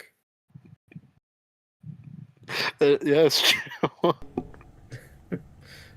Dagan Spear, is this movie worse than Batman and Robin? I don't think Batman and Robin is that poorly constructed writing-wise of a movie, so I say I do think Flash is worse. Yeah, I do too, because that's more of a This is worse. 100%, yeah. that's more of a cohesive piece, whether you like what the thing is or not. Yeah. No, And maybe this is this worse than did, Batman Forever. yeah. Maybe this did make more money than Batman and Robin. I don't know. I was being hyperbolic, but still, it's another Only because box of office failure. inflation. Only because, yeah, and also, you said he's in a Batman movie that made less money, but technically it's not a Batman movie, so it's still not like. Mhm. There is a lot of Batman in this movie, though. Super Billy $2 super chat. It's amazing how Joby Harold has failed upward. Who's that? That who? Joby Harold. I'm just reading the comment. I don't know. Joby Harold. Yeah, I don't. I don't know what that means. Sounds like a made-up name. It does. It sounds made up to me. I'm looking at credits and for cast behind the scenes. I'm not seeing. I don't know. I don't know. Robert, so Batman and Robin made 238 million. The Flash made 271 million. It You did only just passed Batman and Robin, which means if you count inflation, Batman and Robin. money, Adjusting but- for And inflation, Batman it probably did. cost a lot less than this. Yeah, so It it did. did shockingly worse than Batman and Robin. All told, all things considered. Yeah. That's Good lord. Spitty Viscu, Andy Muschietti isn't a good director. I like some of his work. I don't know. I'm not the biggest fan of Machete. I like it chapter 1 though. But I don't know, I've also always kind of figured he wouldn't actually make the Batman movie. Dan said that guy is a screenwriter that worked on this, but I don't. Oh, it's okay. I see his name now. What else did he do? He must have did. I'll look. He must have done the. God, I can't even talk tonight. The My last. phone's at 1%. I had to turn it off. He probably did the last pass on the script. Well, I know Christina Is my Hodgson guess. wrote this. But I mean, there's 8 billion writers that went into this. Yeah. He wrote Edge of Tomorrow. That was one of his earlier credits. It's a good movie. What's that? No. He was just an executive producer on that. Oh, he didn't I'm write checking that. it. He didn't Oh, write okay. that. Well, script revisions. Yeah, okay. sorry, I wasn't even looking at. I didn't realize he did different things. So I just wasn't looking at that. Oh, he wrote Army of the Dead. That's unfortunate.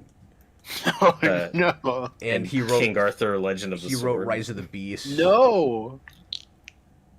Yeah. Yeah. And he's one of the writers on Obi-Wan. And he wrote half the episodes of Obi-Wan Kenobi. Yeah. How embarrassing. Yeah. So it's pretty clear that guy can't write. Exactly. I'm just basing it. I mean, I don't know why that's mean. I'm looking at his. None of these are things I That's like. not mean. I agree. Austin, we haven't read any comments yet. Yes, I have to do it on my computer now because my phone died. But Oh let's no! do it. Do you need Robert to do it? No, I can get it up on my computer here. Okay, Damian Wade, favorite scene, seeing Barry try to help during the events of Man of Steel. Main thing you change about the movie, more Affleck Batman in this more cartoon style, get rid of the second Barry. One Ezra is more than enough. What surprised you most when you saw this? The performance from Barry's mom and the arc around her was surprisingly effective. So he's with us on quite a bit of that. Captain Coon, favorite scene is the bat cycle chase, and when the Keaton Batman opens his wall to his suits. Things I would change: make it a story actually about Flash fighting his rogues, aka the Rogues, and things that surprised him: CGI Graveyard City featuring a giant spider at the end. Robert, did we? Because I said this earlier, and now I'm second guessing it. Did we know about Superman Lives walking into this? That was leaked. Okay. It wasn't official. It wasn't in the marketing, but I heard leaked. Oh, Nicolas Cage shot a scene. I thought we knew about it. I was very excited. Daniel Davis, best scene, the baby rescue scene is messy on a film execution level, but I don't know. I found it pretty watchable. Well, everybody's entitled to their opinion. What he would change, aside from me wanting to make it more of a normal Flash movie, I'd remove a lot of the attempts at comedy. Yeah, the stuff with Wally's roommates in the alternate future day doesn't add anything and is kind of annoying. And biggest surprise, I actually thought it was okay when I walked out of the theater.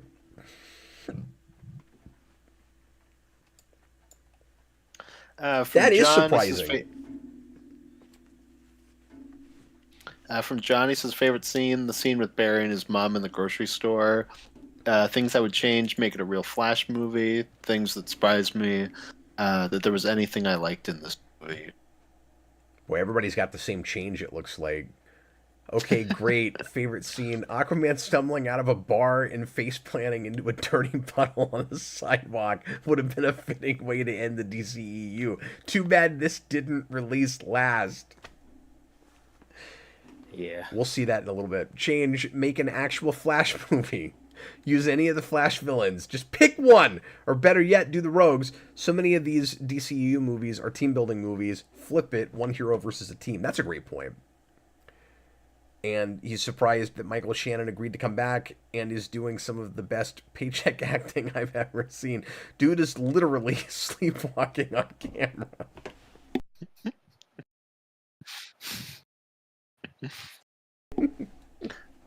Cereal and Pigs Fly. My favorite scene was the supermarket moment with his mom. I would change the CGI in the movie because it sucks. The thing that surprised me was that I had a good time with the movie. Far from perfect, but a lot better than I thought it was going to be. Question: do you think it's important for the actor who is the Flash to send in a video of them running when they audition, since it's such a factor in their performance? Yes. That's a really great point. Yeah, that's a great question. This one's a little At least have them polarizing run with our on the crowd. spot in their audition. We've got some somewhat positive people. We were really rough on this. None of us are real happy with this. Well, and I was surprised too when I saw this because going in, I like do so I was expecting even from the trailers, I was like, I'm probably gonna this movie's fun. I expected to think it was okay. Honestly, I was surprised by how much I disliked it. I was duped by the trailers once again. I thought it might be at least kind of okay.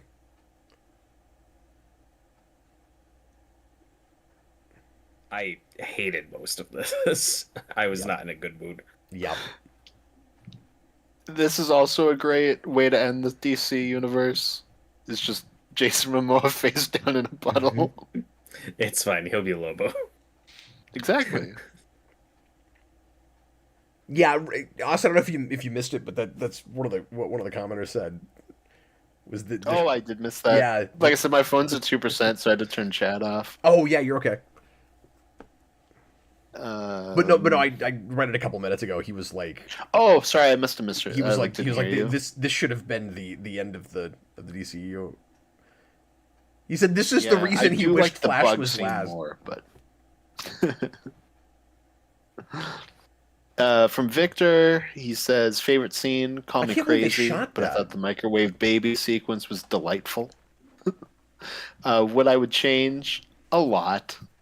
What surprised me the most, the parts of this movie were actually really good, but I was also surprised that I hated literally every single thing they did with Michael Keaton's Batman.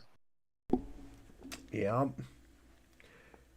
Robert, I don't think I had this thought before, but it's odd that a scene in the alley there that's probably a backlot scene looks so much like that Deadpool short that they put in front of Logan. Yeah. Might have been the same backlot.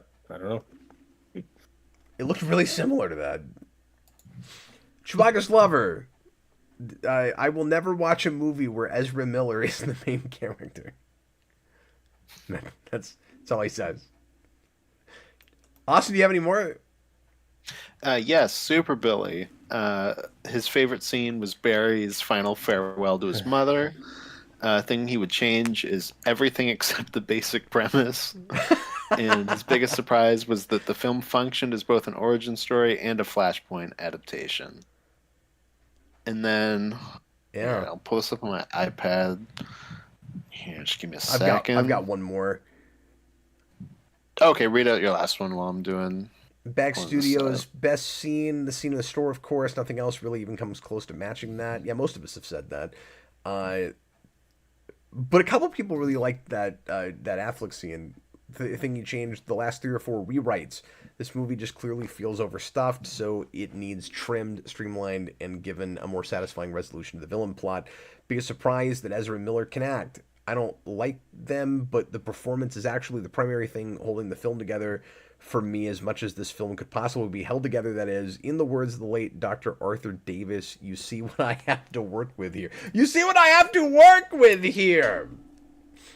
Oh, God. That's pretty good. One of the special features on this is called Let's Get Nuts. Batman Returns. Again. Oh, God. And one day, Cap will have to watch that. Well, that's like... It should be Let's Get Nuts, a dick ripping story. No! That should have been the title of this movie. Captain someday Coon came we back. still have to do a rewind on this. Yeah. I can't believe we're Yep. going to have to do an actual deep dive with that. Okay, good. Captain Coon came back and said Tom Cruise and Stephen King on Flash for some reason, and posted this picture of Kermit the Frog, who's absolute cinema. And then Adam March posted this and said, "This is my review of The Flash." And it is, I think, Sheldon Cooper Yes! is The Flash. That's perfect!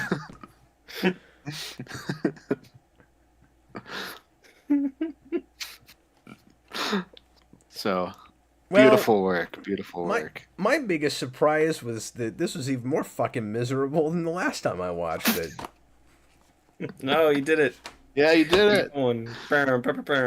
He said the fuck word. I didn't have much time left, so I had to get it in there. Now we need a disclaimer. We don't even have Austin, we don't even have I the knocked rated- us out of PG-13. No. You did. You knocked us out of PG-13.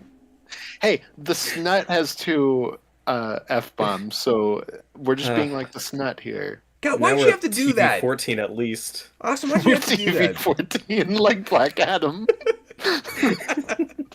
Now we're TV mature.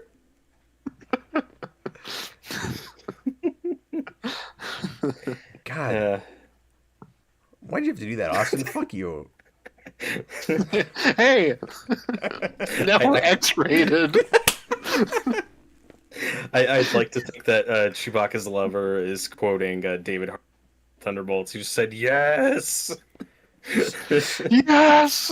Stussy says he can't believe I actually got The Flash on 4K Blu-ray. I don't even know why it's 4K. Like, I don't remember... I know I ordered this one, and I don't know if I accidentally got the 4K or if I just assumed there was a Blu-ray in the 4K. I think the 4K might have been on sale, and it just didn't occur to me that there wasn't going to be a Blu-ray with it. I don't know what I was thinking with it. That was another movie that... So I ordered a batch of more recent movies that I don't think are very good because I needed them for a background shot in the movie. In our movie, because our movie, of course, is about superhero movies and a lot about bad superhero movies, and so I caught up with some of them, and yeah, some of the film budget actually went to that, but it didn't need to be 4K. I didn't I don't know why that happened.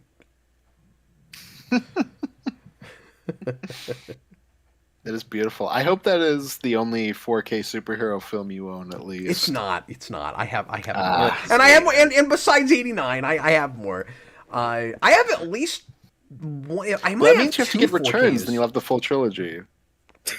I might have 2 4Ks for 89. I'm not sure. Because I think I have 16 copies total. Do you have a steelbook? Do you have a 4K steelbook? I have 2 steelbooks, and I'm not sure if they're both 4K. That's where I wasn't sure. John Kelling, yes, Cap has makings of great F-bomb. That's my favorite sentence. Well, he's quoting Red Guardian. Oh, for a second I thought King Shark wrote it. I was like, who wrote it? Cap Sorry. is makings of a great F-bomb. That's great. Now I want to watch that again. I don't think that's come out on video yet, has it? I don't even think it's out on digital yet. Yeah. Nicholas Bodo asks what I think of Absolute Flash. It's really good so far. It's one of my favorite Absolute books. Oh, cool. I'm excited to read that. I got to catch up on Superman, and then I'll try out some of the other ones. Yeah, there's some really interesting choices with it, and that's Al Ewing, the Immortal Hulk writer. Oh yeah, and he's stellar. Yeah, and it's interestingly like a very Hulk premise, in that it's like a Wally West who gets his powers on a military base, and his father is a general, and he's like running in the desert and being chased by the rogues. But that just finished its first arc because it was only 3 issues. Oh, crazy. No, Stussy says that the Man of Steel Black Adam double feature DVD doesn't exist. It's just a digital bundle. Well, that's heartbreaking. What? Oh my god. Well, we need to start a petition to release that 2-pack. Yeah, I feel like I just got the worst like rejection ever. Like, I just walked up to the hottest woman of all time, asked her, and she was like, "No, get away from me, creep. That is heartbreaking." Austin has been trying to get me to buy that for years. Austin's been trying to get me to buy that for years. It's not even a thing. Wingdon corrected me. Sorry, I got them mixed up. Al Ewing is doing Absolute Green Lantern. Jeff Lemire is doing Absolute Flash. Okay, I knew Lemire was doing one of them. I like Lemire a lot too. Yeah, I had my wires crossed. I couldn't remember who was doing what. I think it's because that premise is so hulky to me that I'm like, oh, it's Al Ewing. We all make mistakes at way too late in the morning. Exactly. Well, I made your same 84 wish. And now I only am correct 20% of the time. Oh no. Leo, I never thought I would hear Captain Logan say the F word. God, this movie really did break him. I mean, He's done it before. I've done it before, and we've got After Dark on Patreon, and I swear on that show. So it's not like I never swear. So I keep this a family friendly channel, and so if you've not looked at Patreon content, you wouldn't hear me. And I've loosened up on the swearing thing a bit, so you'll hear the occasional like damn an asshole from me. But these days, I'm also with it because I know it's just adults here, so I don't want to like fully break it just because I want to be classier than the fucking Flash. But I still like I've got my 15-year-old is on the channel with us quite a bit. He's a regular co-host, and we've always done the family friendly thing. I just like the atmosphere of that. So we're kind of at this point, Cap. more at PG. Oh, sorry. Go ahead. Finish. Oh, I'm sorry. We're more inched it to like PG-13 at this point. Like I said, I'm a little looser with it. But sorry. Go ahead, Austin. No. At this point in this video, I just want you to go full on trains, planes, and automobiles with how many F-bombs we're dropping. I don't know if you've ever seen that. I haven't. That's an R-rated movie. It's like PG the entire film, and then there's one scene where they drop like 16 F-bombs. That's awesome. It is amazing. Like there's no reason for that to be an R-rated film, but there's just one moment, and it's so good. It's amazing. Well, I always say in movies, it's better to. I mean, it depends on what the thing is, of course, but like generally, I like it when you kind of save it for emphasis so that it doesn't lose its bite. So it's kind of fun that it just wouldn't exist for the longest time, and then suddenly you get like just slapped in the face with it. It's crazy. Well, because that whole movie, of course, is he's trying to get home, and like every way that he's trying to get home falls apart. And then he walks into like a car rental place, and he walks up, and he's like, "Look, I want a fucking car with 4 fucking wheels." And like he just keeps listing things. And then he gets to the end of it, and she just goes, "You're fucked." That's awesome. It's so good. I'll see that. This Thanksgiving, somebody needs to make Cap watch that because it's great. Yeah, that's a wonderful movie. Yeah, I'm very interested. John Kelling, Jason likes to keep his swearing at school where it's appropriate. Well, joke's on you, he homeschools, so if he does that, I'm gonna know about it. It's only what you're basically saying is it's only appropriate when my wife's at work. Exactly. When it's just me here, I let Jason say all kinds of F-bombs until like 4:30 when my wife rolls in. Anyway, we got to get going. Everybody, thanks a lot for being here. Sure appreciate it. We've got one more evening tomorrow night of DCEU Mania, and we're going to find some way to make it the most exciting and fun night. Even though it just kind of peters out movie-wise. But anyway, so we've got Blue Beetle and then Aquaman 2. These guys are both planning right now anyway to be on Aquaman 2. I may not even have a co-host for Blue Beetle. It might be me all by my lonesome, but I'll do my best with it. Thanks again, guys. Well, you know what the way to do it is? Uh-oh. It's Aquaman 2. We do it while watching it, like, in a pool.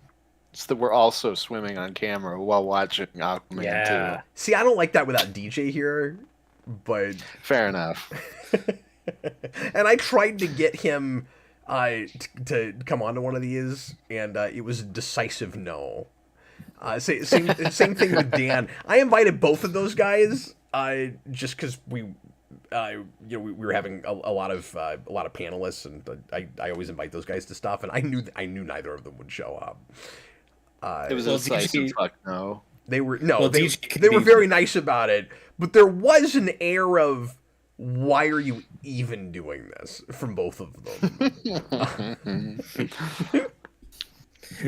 Well, DJ can be the Amber Heard of the stream. Pops up like twice, and then the rest of the commentary is given to somebody during it. That'll work. He's got a British accent for no reason. and then I can just occasionally turn and be like, Miss Heard.